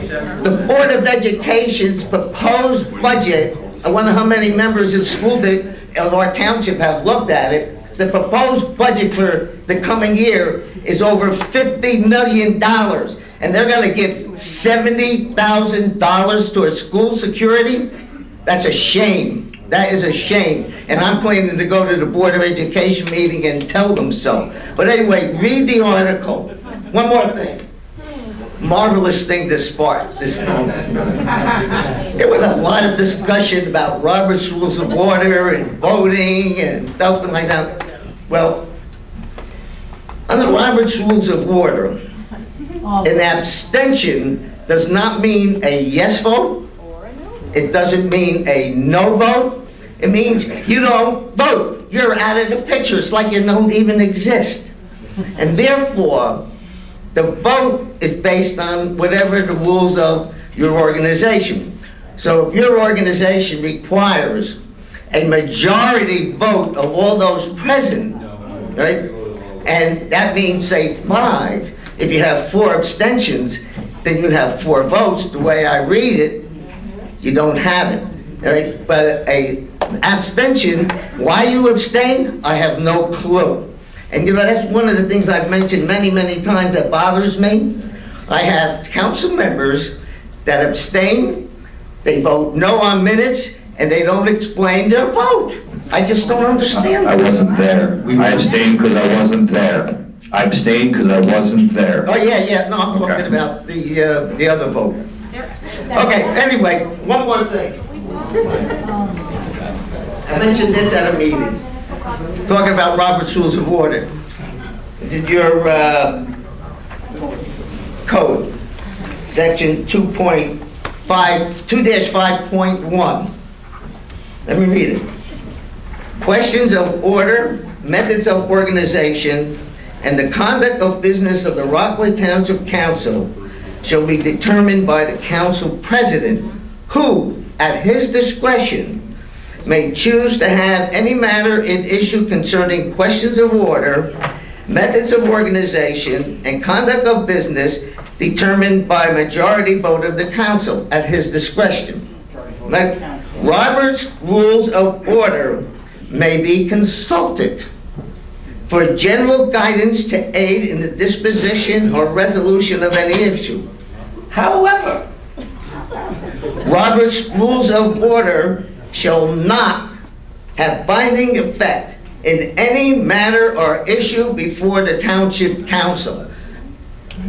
I mentioned when I first brought this up months ago, I don't know if some of you recall that, I said I recommend that the council revisit this issue and decide, do you want Robert's Rules or you don't want Robert's Rules? If you don't want Robert's Rules, don't keep bringing it up, because it's not, it's the president who is fixed with the responsibility of how to conduct the meeting and the order, but the council president can bring it to a vote of the members.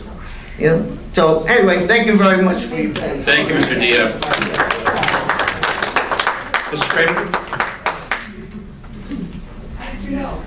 No, because your husband was an advocate to get you up here last time, so I figured as much you want to say something. Go ahead. I do. The SRO Class 3 thing, I think we've muddied this up enough. The priority is to get a security guard with a gun in each of our schools. Which we're trying to do. I don't care if they're warm or fuzzy to the kids or not. That's not their first responsibility in our schools. Well, I think the question, it's funny you say that, because of the most recent passing, where they were talking about corrections officers and stuff like that, those that were in the jails, there were some concerns about that personality change. Mr. Mayor, I think you might have saw that new amendment that they have. I did. They're having a hard time getting these positions filled. Yeah. And because there's a 3-year statutory requirement, you have to be retired for 3 years or less. It used to be 5 years. You have to go through a psychological. There's people who go through the process that I know, not personally, but that I know of, that have gone through the process, who they're just not because they're deficient or defective as far as their capacity to serve, but it's not a good fit, their personality with the children. And I think that's what Mr. Kelly's referring to. You get a certain culture. And don't get me wrong, somebody who is interactive with kids is ideal, especially in Copeland. That's absolutely ideal. But first things first, we need someone there to protect the kids. Agree. We have guidance counselors, we have teachers, we have all kinds of those warm fuzzy people who do that kind of stuff. I want somebody there with a gun. End of it. After that, let's tackle that first. And not one school, all of them. I mean, that kindergarten kid is just important as that 7th grader. I get the middle school complexity. It's a tough area. I hated it when my kids were that age. It stunk. I get it. I want the person there with the gun. That's the first priority. Let's make that happen, and then we'll figure out the rest. Well, we haggle over all of this, and I get the challenges. We have that on new business to go over that today. But yeah, thank you. Let's getting things all muddied up. Yep. And that was it. Great. With that being, Mrs. Lucas, raise your hand.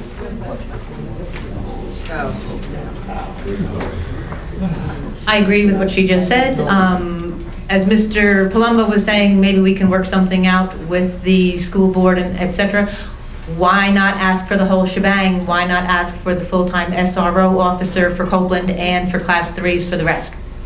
Or if you were to, have at least something versus nothing, you would accept Class 3s all the way around?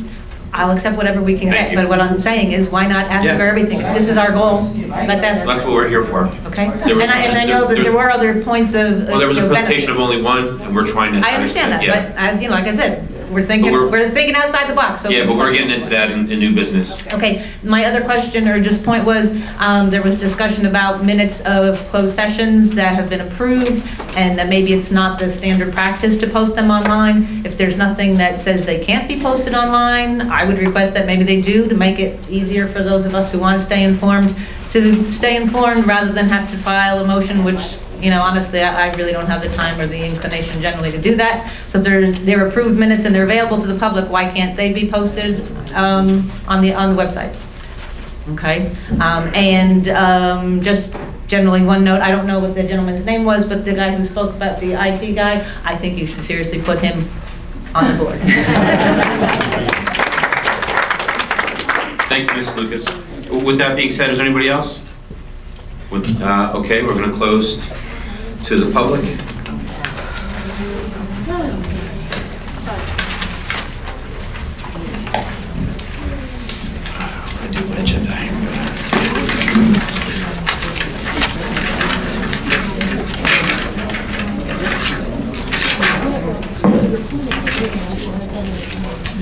We're going to be on number 9, consent agenda, and I'm going to read this all the way down so we can vote it out in one. You want to pull it out for discussion? One. I'd have something I want to ask on R1961. Why don't I go through them all? Okay, that's what I want to know. Should I wait till you're done, or? Yeah. Right? Okay, very good. On 9, for the consent agenda, we have R19-54. I have R19-55, R19-56, R19-57, R19-58, R19-59, R19-60, R19-61, R19-62, R19-63, and R19-66. With that being said, is there a motion? Can we do a motion before we pull one out? And then which one do you want to request? I just have one question on R1961. Do you want to pull it, or do you just want me to ask my question and we can move forward? Yeah, we'll pull it and just Okay. and vote on it again. Okay, very good. So we'll put R1960, I'm sorry, 2, did you say? R-19-61. Sorry. And Council President, that is the one that has the grammatical error that needs to be amended before we vote on it. True.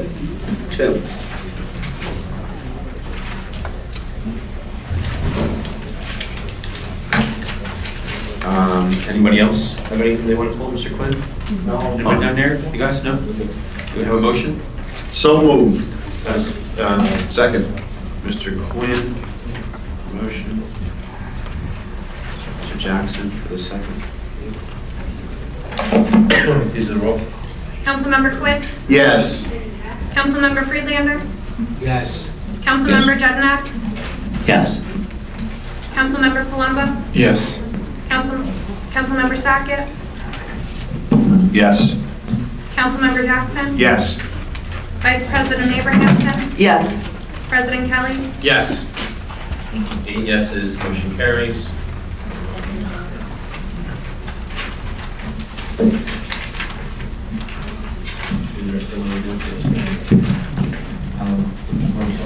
Yeah, I just have a question. For administration, if they could answer me. So this resolution, it's for the period of 2008 to 2013, and we're just getting this resolution in 2019. Can you tell, why is that? Waste Management just sent us a request to release the bond. They just sent it. And we had trouble locating it, but then it was found, and we put it on the agenda. Okay, that was my question. Yep. Thank you. And do we need to make a motion for correction to it?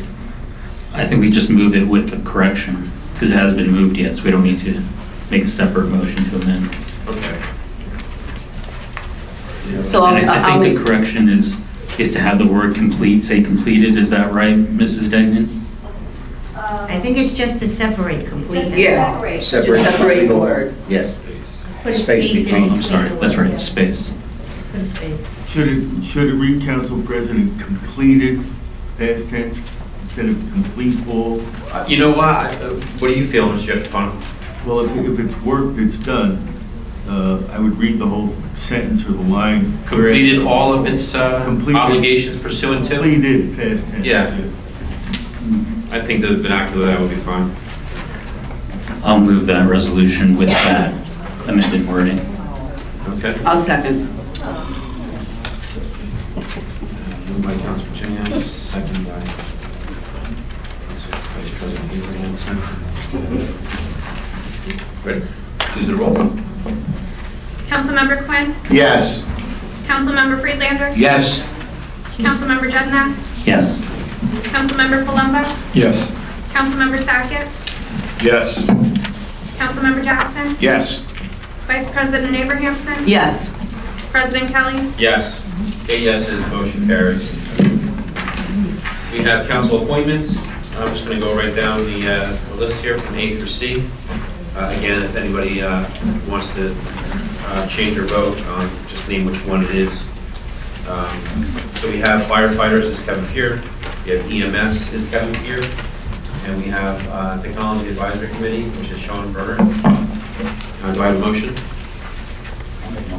Mr. Freelander? Second. Mr. Sackett?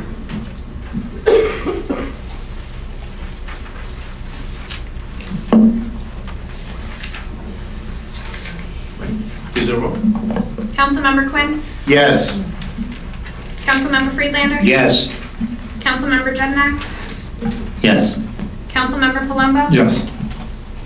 Councilmember Sackett? Yes. Councilmember Jackson? Yes. Vice President Abrahamson? Yes.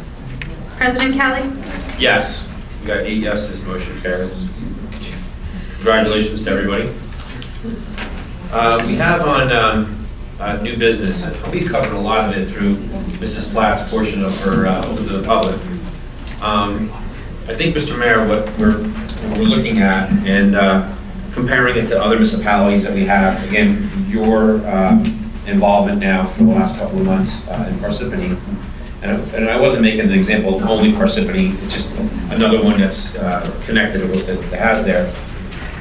The cost of the officer that you have in the budget and the amount of monies of what the school wants to put towards that of only $70,000, and the previous agreement that expired from 2008 to 2011, which the SROs, I'm sorry, the class 3s didn't exist at the time, and now things have changed. We're looking to see about some type of a savings of maybe applying some monies, maybe working with the school to see if there's some additional funds that maybe we can move up a little bit, maybe facilitate security, not in just one school, which is the middle school, but in all the elementary schools together. My daughter is no more important than anybody else's daughter or son, or less important. So I think, the cost of a life is one thing. I remember there was a comment that at the time the school was wanted to spend more on education and security, and I kind of disagree with that mentality.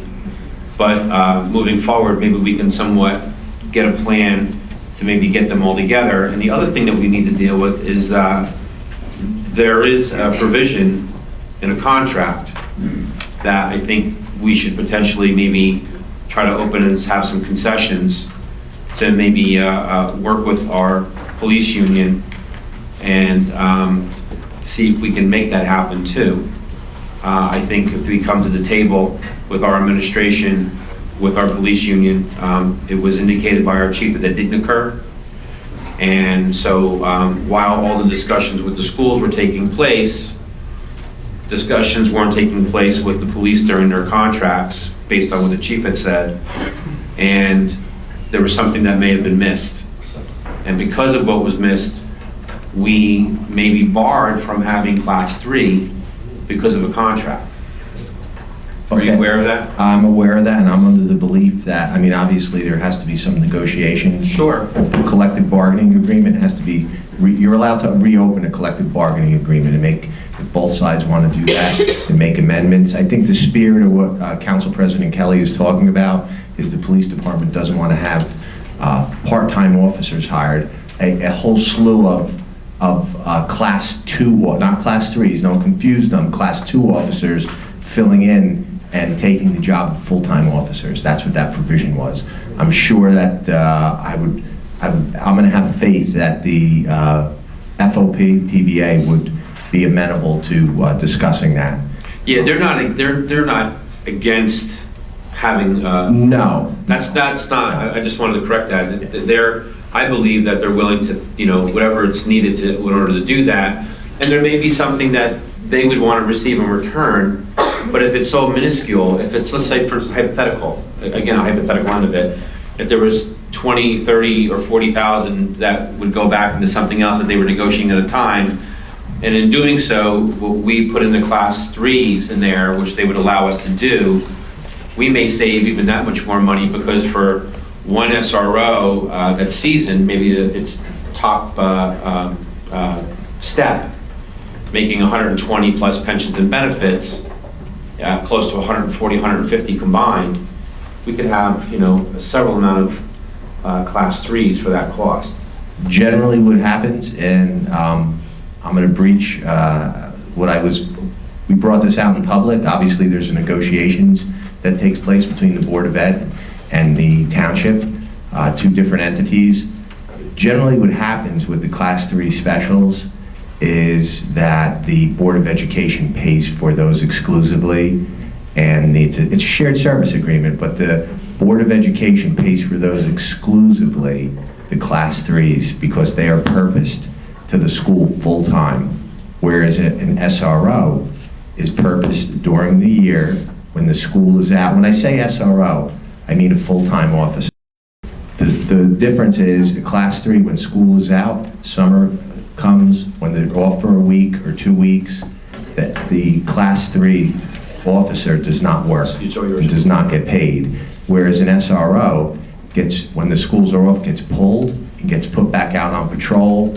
When he's not needed, or if the schools are closed down, he can work an extra shift. So he's a little bit more utilitarian in that respect. But generally, the class 3s are paid for exclusively by the Board of Education, and the training, the equipment, weapon, all the holsters, all the duty gear, all the uniforms are paid for by the police department. So I don't want to give up too much of what our negotiations are, but I think we had to do that tonight to get this out. Mayor, that's absolutely, well, you know better than I, but Denville, the borough, and Morton, exactly what you said.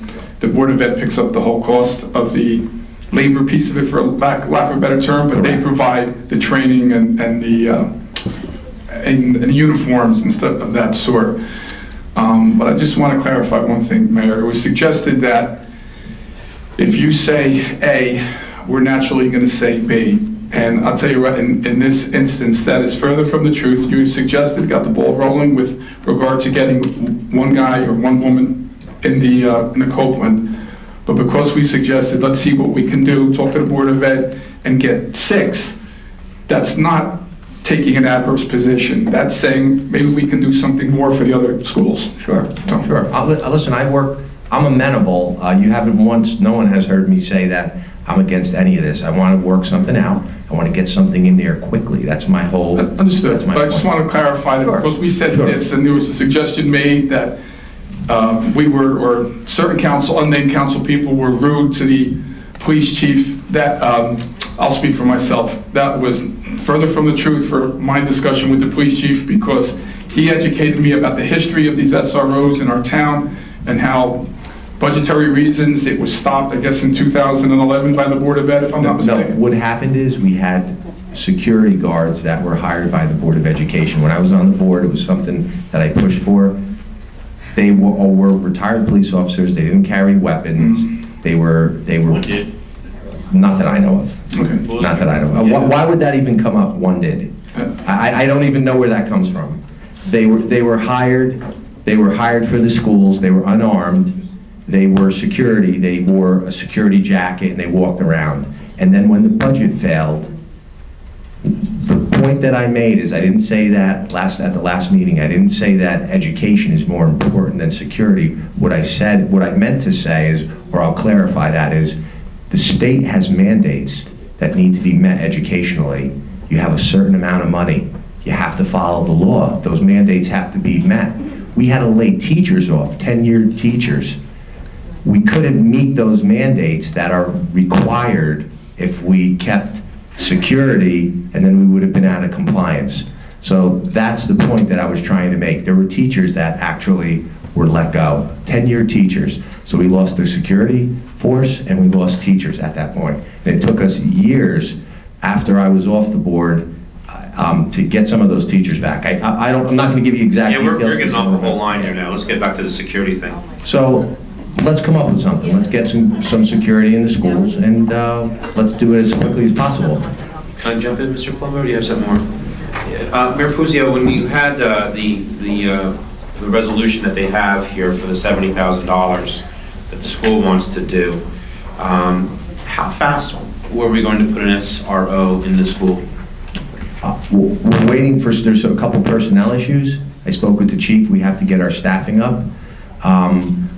But we have two right now, though. We have two, but we have people who are out. Some people are on leave. Some people are out on medical leave as well. I'm not going to get into the mechanics. That's of who okay. They are. So we do not have a full complement of people downstairs. Well, what's your projection of time?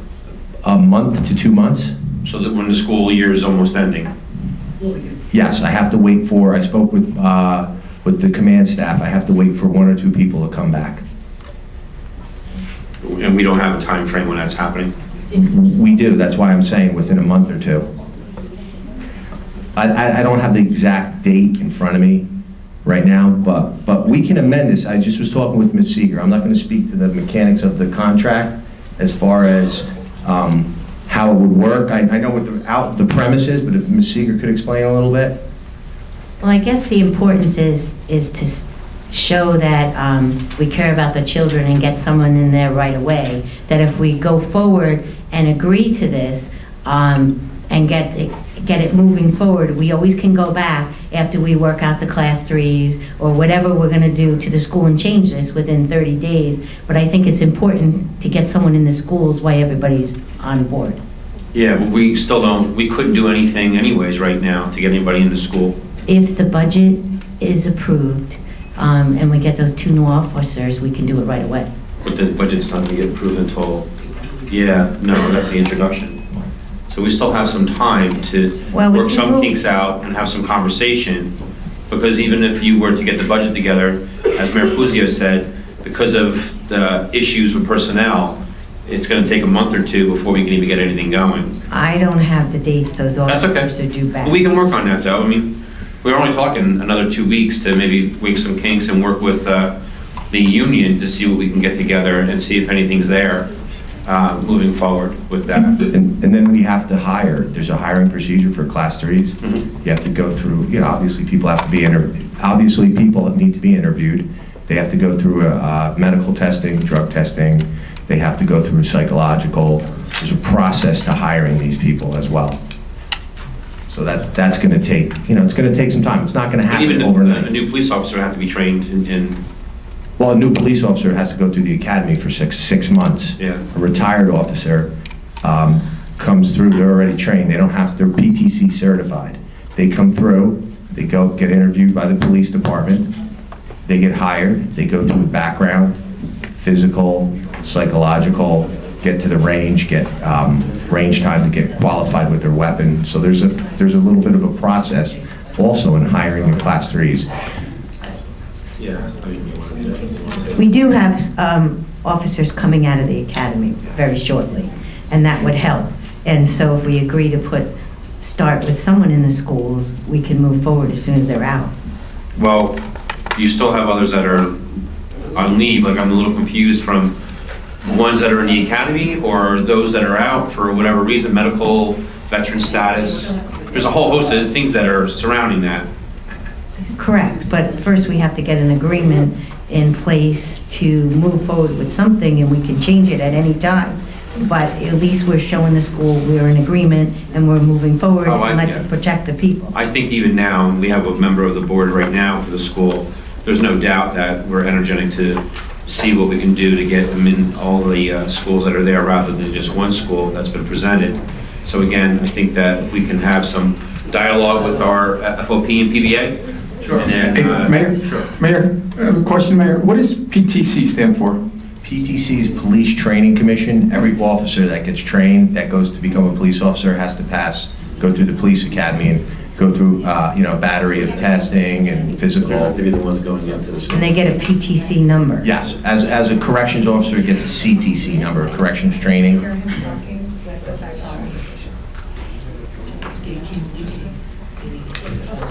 So, are we good to maybe see if we can get some discussions with the FOP and PBA? And maybe we can, obviously, but we're just going through this now. We only received this right during the budget, so we had no idea. We weren't part of all the communication from 18 to now. Plus you also have to be in communication with the school board or the... Yeah, now we have a superintendent that's leaving, going to Dover. I don't know if that puts us back in the beginning again, or we can still hit the ground running. No, we have the framework, we have the resolution in place. I don't think it's going to be problematic. Okay. The board already approved monies. So we can... Yeah, because we already discussed with that he wants that CRO first. Who's that? The superintendent of school. That was his main thing when he Well, I discussed think the that was just SRO. following the direction of what the mayor was. It wasn't really him. No, that was the superintendent. No, that was the superintendent that wanted the SRO first. That's what And the then school board voted. And the board wanted the SRO, and then go into the... Did we even, I had asked the superintendent for the resolution or any kind of I didn't receive anything on it. Did you receive anything? It's right here, it's in your packet. That's the only thing, is just the resolution that we have? Yes, and they passed their resolution this But I'm saying their resolution, I know we have, but That is the same resolution they passed. It's identical to what it is? What number is Yes, that? exactly. 16... Yeah, 64, right? Yes, But- they passed that resolution. Shouldn't the Board of Ed be made aware that we may be looking, hopefully, going in the direction of covering all 6 schools and cost something out for both sides with regard to the... Well, that was my intent, was not to give up my negotiation strategy, but I did. Tonight was to ask the Board of Ed eventually to pay for those S-Class 3, the SLEO 3s, and we would do the training portion of it. We would, provide like I said, the equipment and do the training, and that was my hopes. So we're all in agreement to have the administration reach out to the PBA and the FOP and keep us in a loop on that? Absolutely. Right. Yeah. So we'll do that, and we'll wait, and then maybe we'll have something different to present on the 9th or following. So. Council President, why can't we just vote on this one? I'm in agreement, we should have the SRO in Copeland, and we should have class 3s in all 5 of the elementary schools, but we have the thing here for Copeland.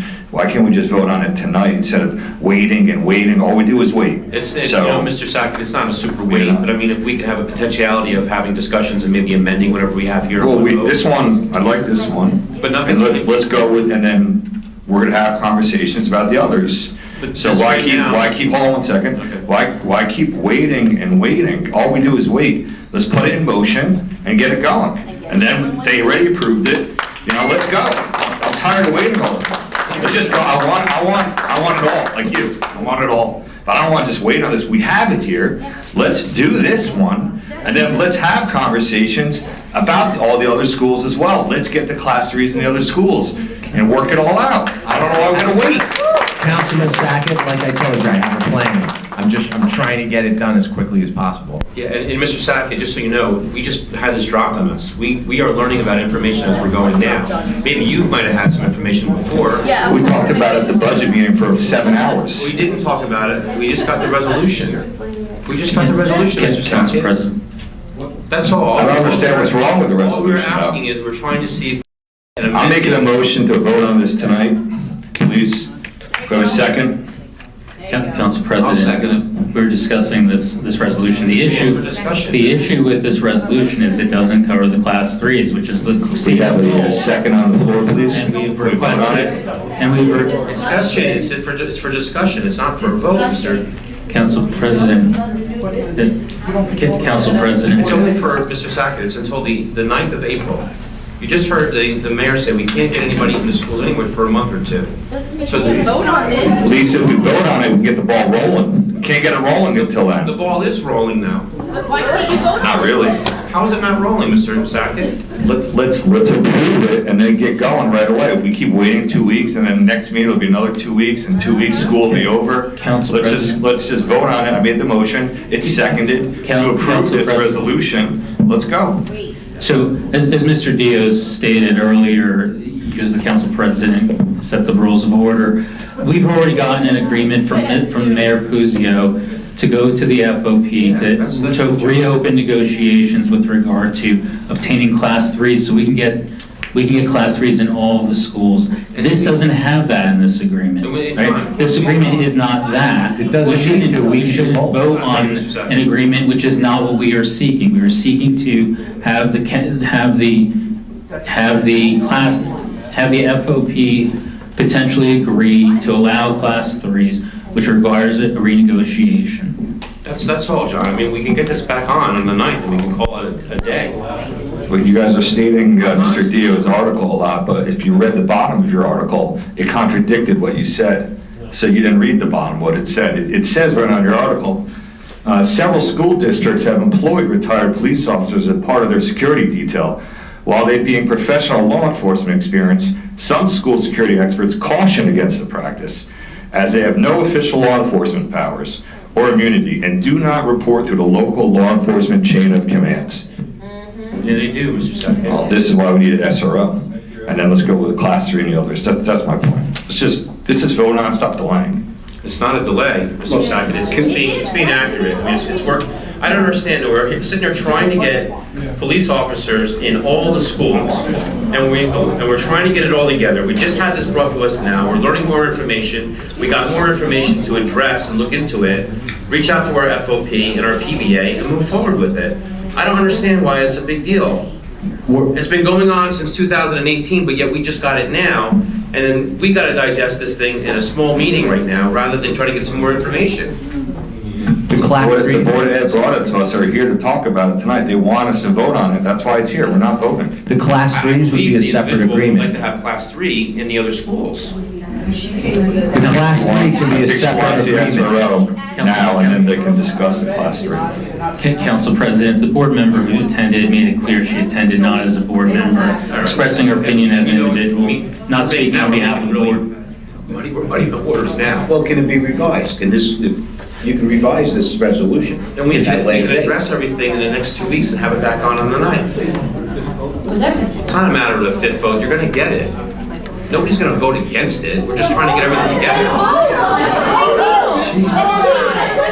The Class 3 would be a separate agreement, so they would be separate and apart from The this. agreement together now, Mr. Mayor.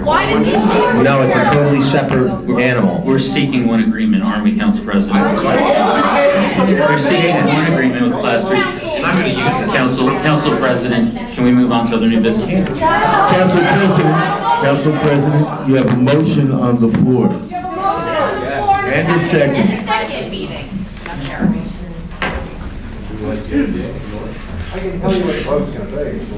Council President, can we move on to? We have a motion. And the Council Mr. President Sackett, says do you want to withdraw the motion so we can address this? No, I want to vote on this So resolution. you want to rush it rather than address it? Just this one, it's not being rushed. You make another one next time. It's very simple. Do you have a comment, Mr. Spaulding? So the total cost of this, including the SRO in the middle school, in addition to 5, the Board of Ed is not going to share any of the cost, or shouldn't they be in on the cost? Because originally, Mr. Sackett, some of us advocated for all 6 schools. Not everybody up on this board did that. No, correct. I agree with you that I definitely want the other 5. I mean, we can have them pay for the other 5 there, the Class 3. But we have this here, we have a shared services agreement for the SRO for tonight. We have a motion on the floor. Okay, let's vote on that. And the Class 3s will be a separate thing. Maybe we get the Board Ed, like Mr. Dio said, they have $50 million. Maybe they can pay for the other 5. Get that going too. I'm sorry.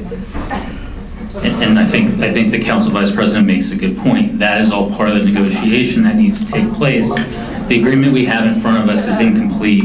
It doesn't cover all the schools. The goal stated by the council is to cover all schools. This doesn't do that. Right, that's part of a negotiation agreement to cover everything, not We still have just the one budget too. portion.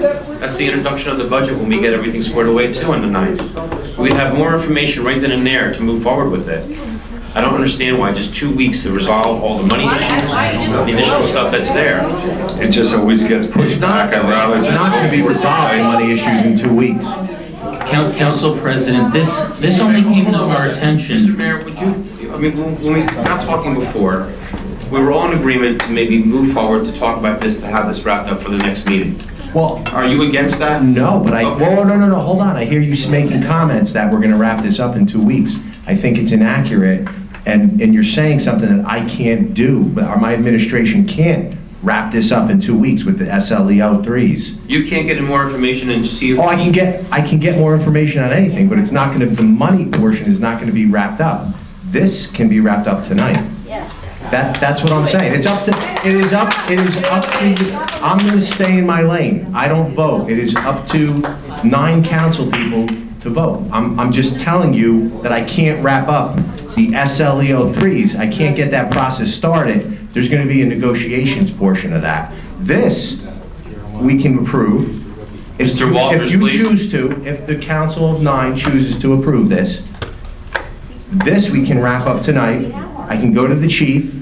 We can sit down with the Board of Ed. The chief can interview within the department. All of this takes time to do. That's why I say someone's going to have to come. You know, I have personnel issues that the administration deals with, that the council doesn't see the mechanics from where I sit in the seat of the mayor and where Ms. Seeger sits. We're dealing with a lot of personnel issues. It's not as simple, it's not as linear as you think. There's a lot of moving parts. Mayor, can I ask you one question, Mayor? Why part of the original game plan for this, didn't you suggest an SRO in Copeland and 5 Class 3s in the elementary schools? Why didn't I? Yeah. Because right now we have, the Board of Education is going to pay for, they have a budget, and they're willing to pay for, give $70,000 right now. The superintendent felt right now that we could get an SRO, a full-time officer in the schools quickest, and that's what we wanted to do. If you, listen, it's a good thing. I know we all agree on it, all 9 of us. Absolutely. Absolutely, I see that. It's up to you guys to vote. Mr. Sackett put a motion on the floor, Mr. Freelander seconded it. It's not my choice. I'm a guest at the council meetings. I'm a guest here, so I'm not going to tell anybody what to do. I'm just going to proffer We're not my asking opinion. you to do that. No. But Mr. Mayor, that it was the discussions that you were having with the schools that we weren't privy to. Because it's an administrative function. Yeah, though, I understand that. But yet, it was a presentation that was somewhat brought during a budget component, and a superintendent, without any awareness, that came here to speak about something about this SRO with really no documentation, no nothing. Just a motion that was passed at a prior board meeting before he came to our meeting. So we didn't know anything, and we're getting a little bit more information now, and all we're asking is to dot all the i's and cross all the t's, and maybe there could be even, instead of having a 70 for one SRO, maybe they would use the 70 for 2 Class 3s. Listen, there's a lot of possibilities. It doesn't So mean you would that... have a Class 3 in Copeland for now, and you would also have another Class 3 that could be a floater for the other elementary schools. Listen, here's what I'm going to tell you. I'm not the person to debate with. You guys need to make the decision. The 9 council members need to make the decision. I gave you my opinion. I gave the council, the 9 council members my opinion. You can do what you want with that opinion. I know your opinion may differ. We both feel that we need security in the schools. The council can vote. That's it.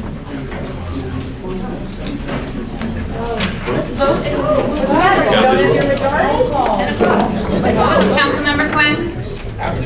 I vote yes, and I do want other SROs in the schools. SROs or Class 3? Class 3s in the elementary schools. So I vote yes on this resolution that the Board of Ed passed.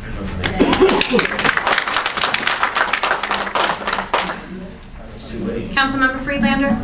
Yes on the resolution that it passes now. Councilmember Jacobs?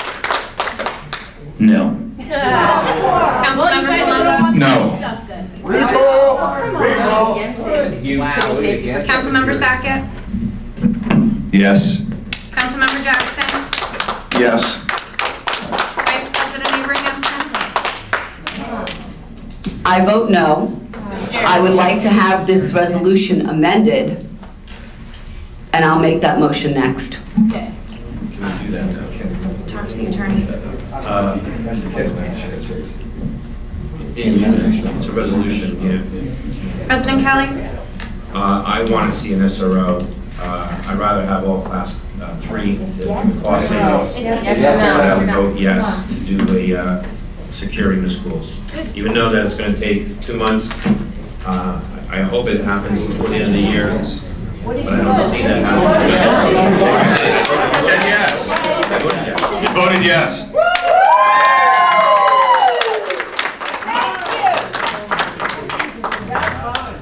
It's not about time. That was a setup, though, unfortunately, by a council member. That's what it was. We were trying to do something better. Way to accuse them. What is it? Schools. 5 yeses, 3 noes, motion carries. I just hope we do get SRO class 3 in the elementary schools, because this would be a complete travesty to the rest of the residents. If I had a child in the elementary school and I wasn't getting protection for my child, I would really be appalled. I just want I hope the people of Rockaway are listening. I just want to make you, I want to make the public aware, our police officers are not in the grammar schools or in the middle schools full-time yet, but we do have, they are assigned to stop into schools. If you notice, if you have children in the schools, they are, throughout the day, they are tasked with going to the grammar schools, going to the middle schools, so they are vigilant in that respect. I want to get full-time class 3s in all the schools eventually, and we're going to have to partner with the Board of Education to do that. But Mr. Mayor, just so that we all know, we have 2 SRO trained officers currently in our police department. Great, and Chief McFarland, he's in charge of the police department. I'm sure he'll be making those personnel decisions. So we're not hiring new SROs. We have SROs already there. Is that Oh, no, that's what I'm trying to say. This is we have a police officer already.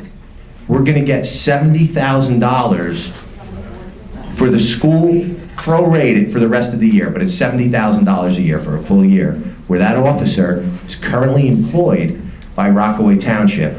And $70,000 from the Board of Education is going to go to the township. It's going to switch hands, and that officer will spend his time, that SRO will spend their time in the school while the school is open, and then when the schools are closed during the summertime or weeks off, he'll be repurposed back to the police department for whatever tasks the chief and the administrator. How many do we have in the academy now?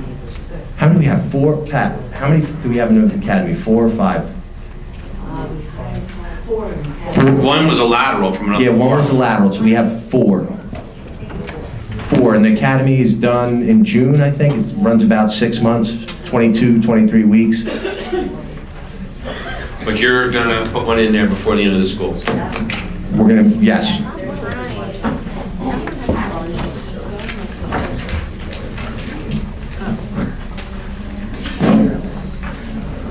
Agenda. No, sorry.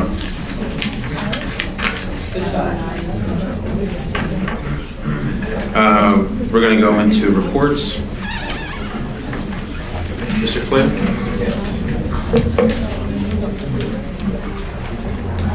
I had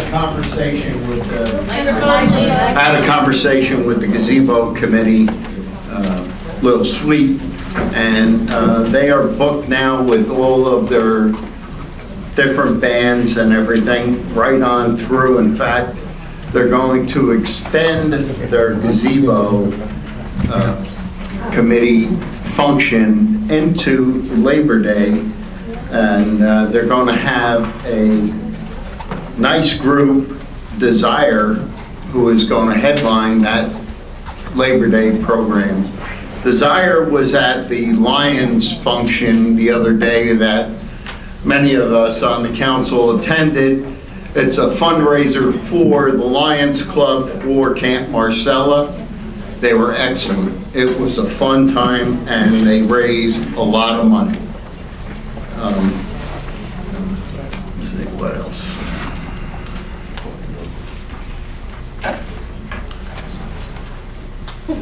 All right, that's it. Thank you. We're just going to go over this. Mr. Jeniak? I think Councilmember Freelander's I'm going to go this way. It's easier for the public to watch. Council President, I had an item of new business, so I'll address that now. During one of the budget meetings that we had a discussion with the fire department. They had requested a line item for training for 9 new members that they have. I believe it was budgeted at about $1,000. It was a No, I think it was 10. They requested 11, and they were budgeted 10,000. They were looking for a 5,000 increase.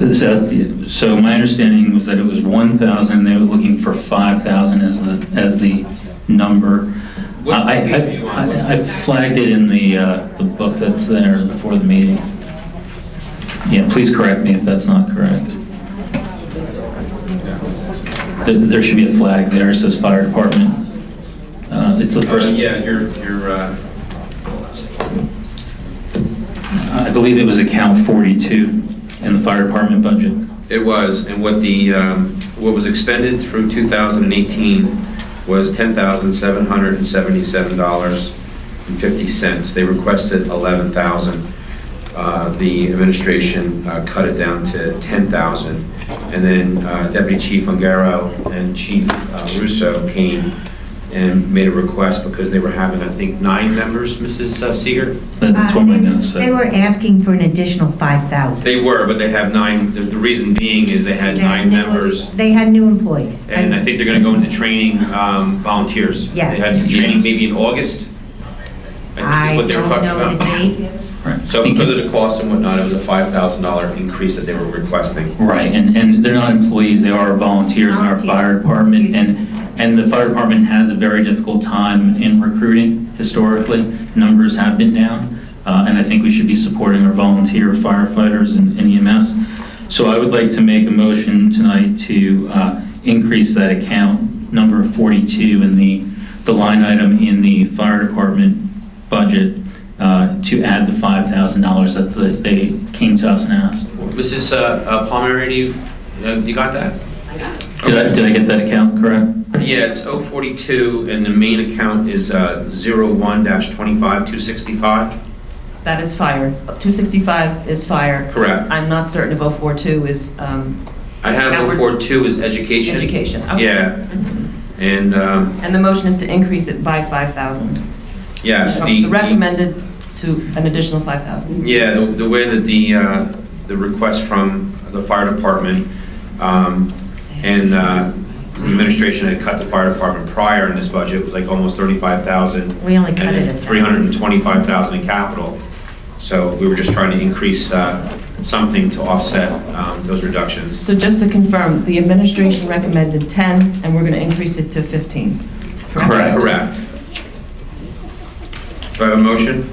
So the motion, Council President, for those who didn't hear it, is to increase fire department budget line item account number 42 by $5,000 to a total of $15,000. Second.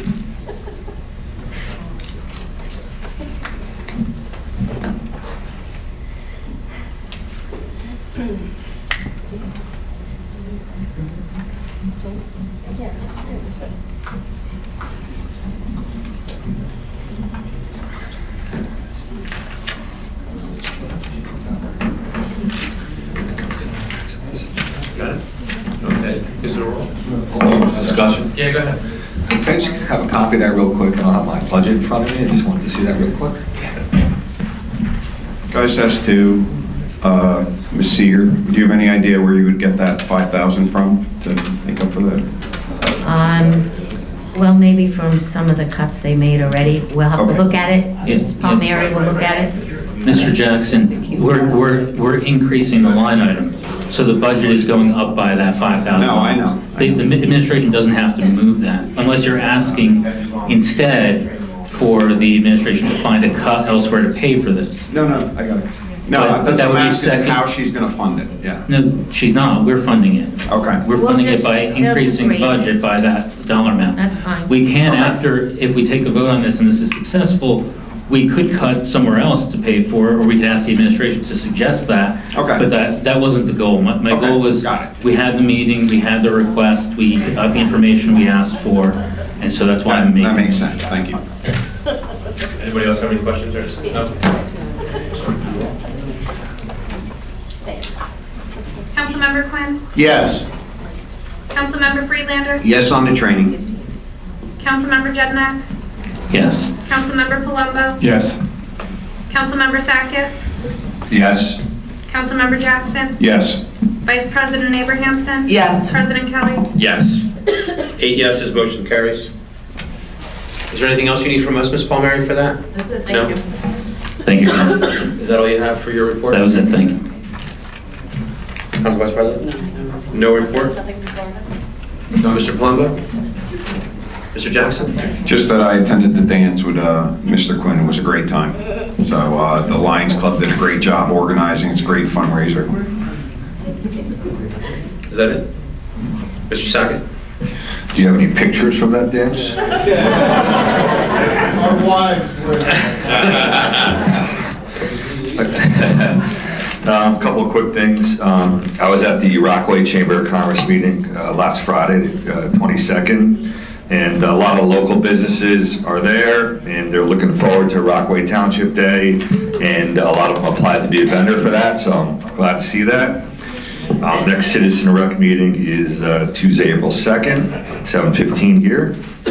The Easter Festival is at Copeland, April 6th, 10 a.m.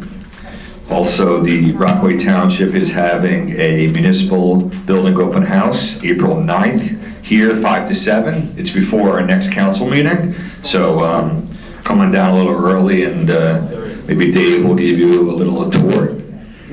And that's it, thank you. Councilman Sackett, the municipal open house, is that something that there are flyers out for?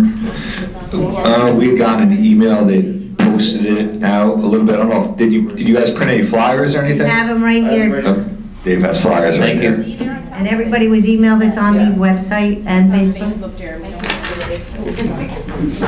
Mr. Freelander? I'm sorry, John, is that it?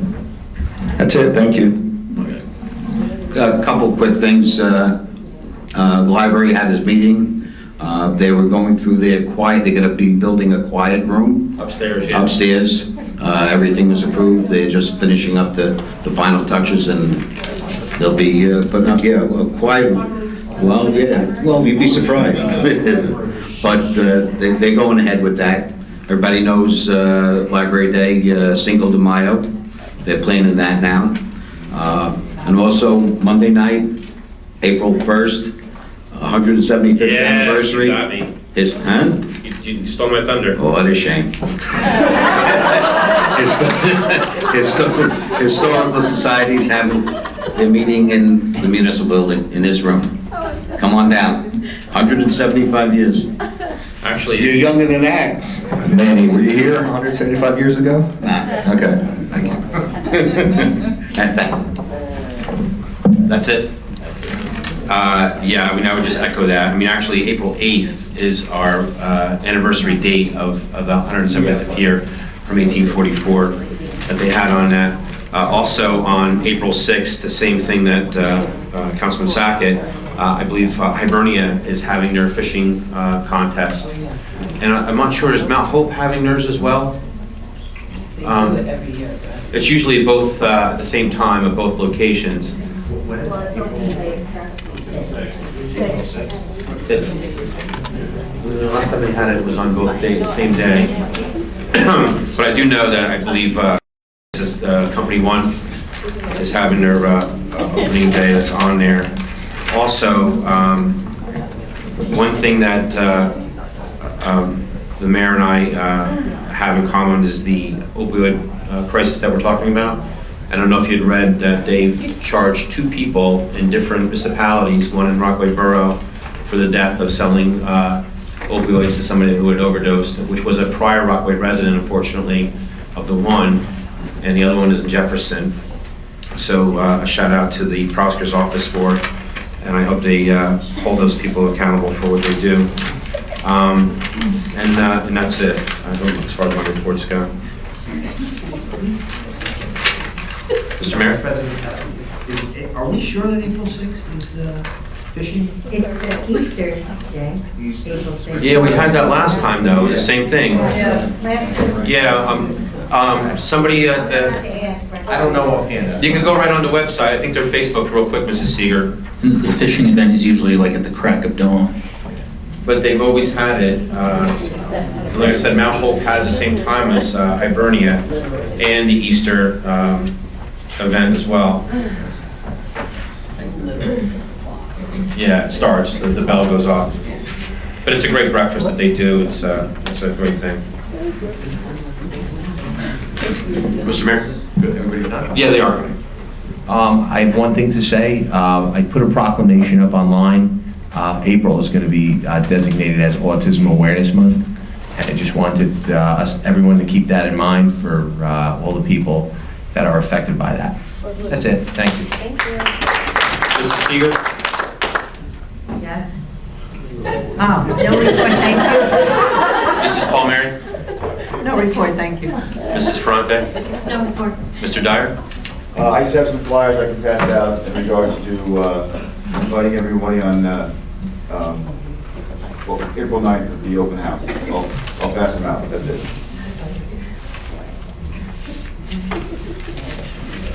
Yeah. Yeah, you know, we're, administration, we're going to take just a little bit of a break, maybe like a 3-minute break before we go into closed session. Okay, thank you. Until they screw up, and then they're you ready? Can you stick around, Mr. Whole session. Your time?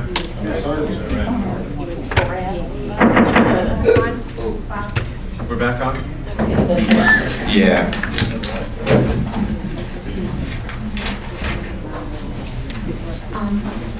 Mr. Yachafano suggested that the closed session resolution be read in full. There are certain bits of information that we need to fill in the resolution. Yeah, I was going to do that. Adopted. Yeah.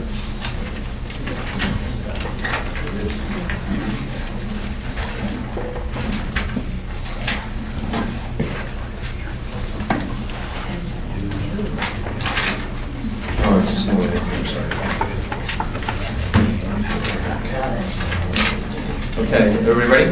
Council President, if the public and all of us have a copy, isn't it simply a matter of filling in the blanks, letting everyone know what that is, rather than reading this 2-page document into the record? I'm sorry? Couldn't we simply say what the blanks are that we're going to fill in here? And You know what? Right now, I don't think I'm going to, it's going to take me more time talking to you about it than just to read this thing, so I'm just going to do it this way. We have Resolution R19-65. It's a resolution authorizing an executive closed session in accordance with the New Jersey Open Public Meeting Act, NJSA 10:4-6 ET sequence to discuss litigation Schmidt and Hollenbach versus Rockaway Township, docket number C-131-18. Whereas the New Jersey Open Public Meeting Act generally requires that meetings to be open to the public, and whereas the Open Public Meeting Act further provides that a public body may exclude the public from a portion of the meeting at which the public body discusses items emanating in the Open Public Meeting Act, NJSA 10:4-12B, which items are recognized as requiring confidentiality, and whereas it is necessary and appropriate for the Rockaway Township Council to discuss certain matters in a meeting not open to the public consistent with NJSA 10:4-12B. Now, therefore, being it resolved by the Township Council of Rockaway Township, Morris County, New Jersey as follows. The Rockaway Township Council shall immediately hold an executive session from which the public shall be excluded. 2, the general nature of the subject discussed at said executive session shall be the litigation entitled Schmidt and Hollenbach versus Rockaway Township, docket C-131-18. The minutes of the executive session shall be made available for disclosure to the public consistent with NJSA 10:4-13.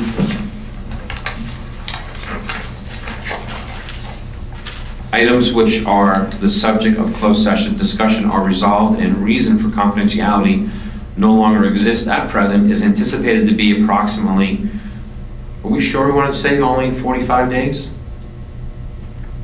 Yeah, we provide for extension if necessary. I mean, that takes us past the appeal period. Well, as you stated before, that the appeal can always be extended, and do you want to stick with 45 days? For now, the council can move later if it feels it needs to add additional time to it. Would it have an issue if we were to say 90 days as a safeguard? We're past the time when we recommended by Judge Minkowitz.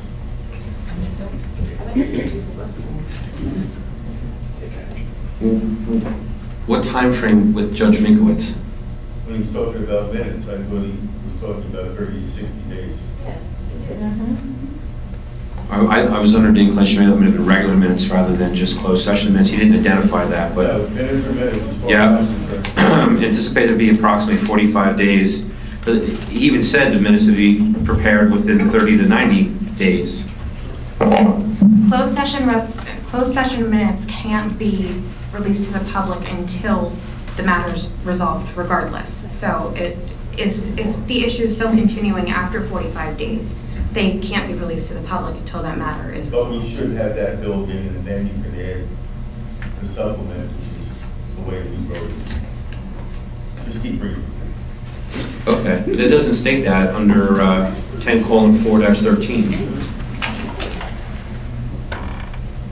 In the event that reasons for confidentiality exist beyond 45 days, the public will advise appropriately. It is anticipated that the council shall be in closed session on a stated matter for 30 minutes. In the event that closed session must extend beyond 30 minutes, the council will recess the closed session and the public will be advised of the estimated time required to complete the closed session or whether the closed session will be continued at a subsequent council meeting. Following the closed session, council may take action on a matter in which the subject of the closed session is hereby certified that is true copy of the resolution adopted by the Township Council of the Township of Rockaway on March 26, 2019. Do I have a motion? I make a motion. Second.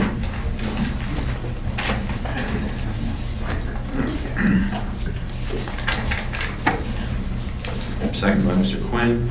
Can you do the roll? Councilmember Quinn? Yes. Councilmember Friedlander? Yes. Councilmember Jednak? Yes. Councilmember Palumbo? Yes. Councilmember Sackett? Yes. Councilmember Jackson? Yes. Vice President Abrahamson? Yes. President Kelly? Yes. 8 yeses, motion carries. We're going to go into the small room so we don't disrupt members of the public here in the camera for Mr. Ovid. I did say that, yeah.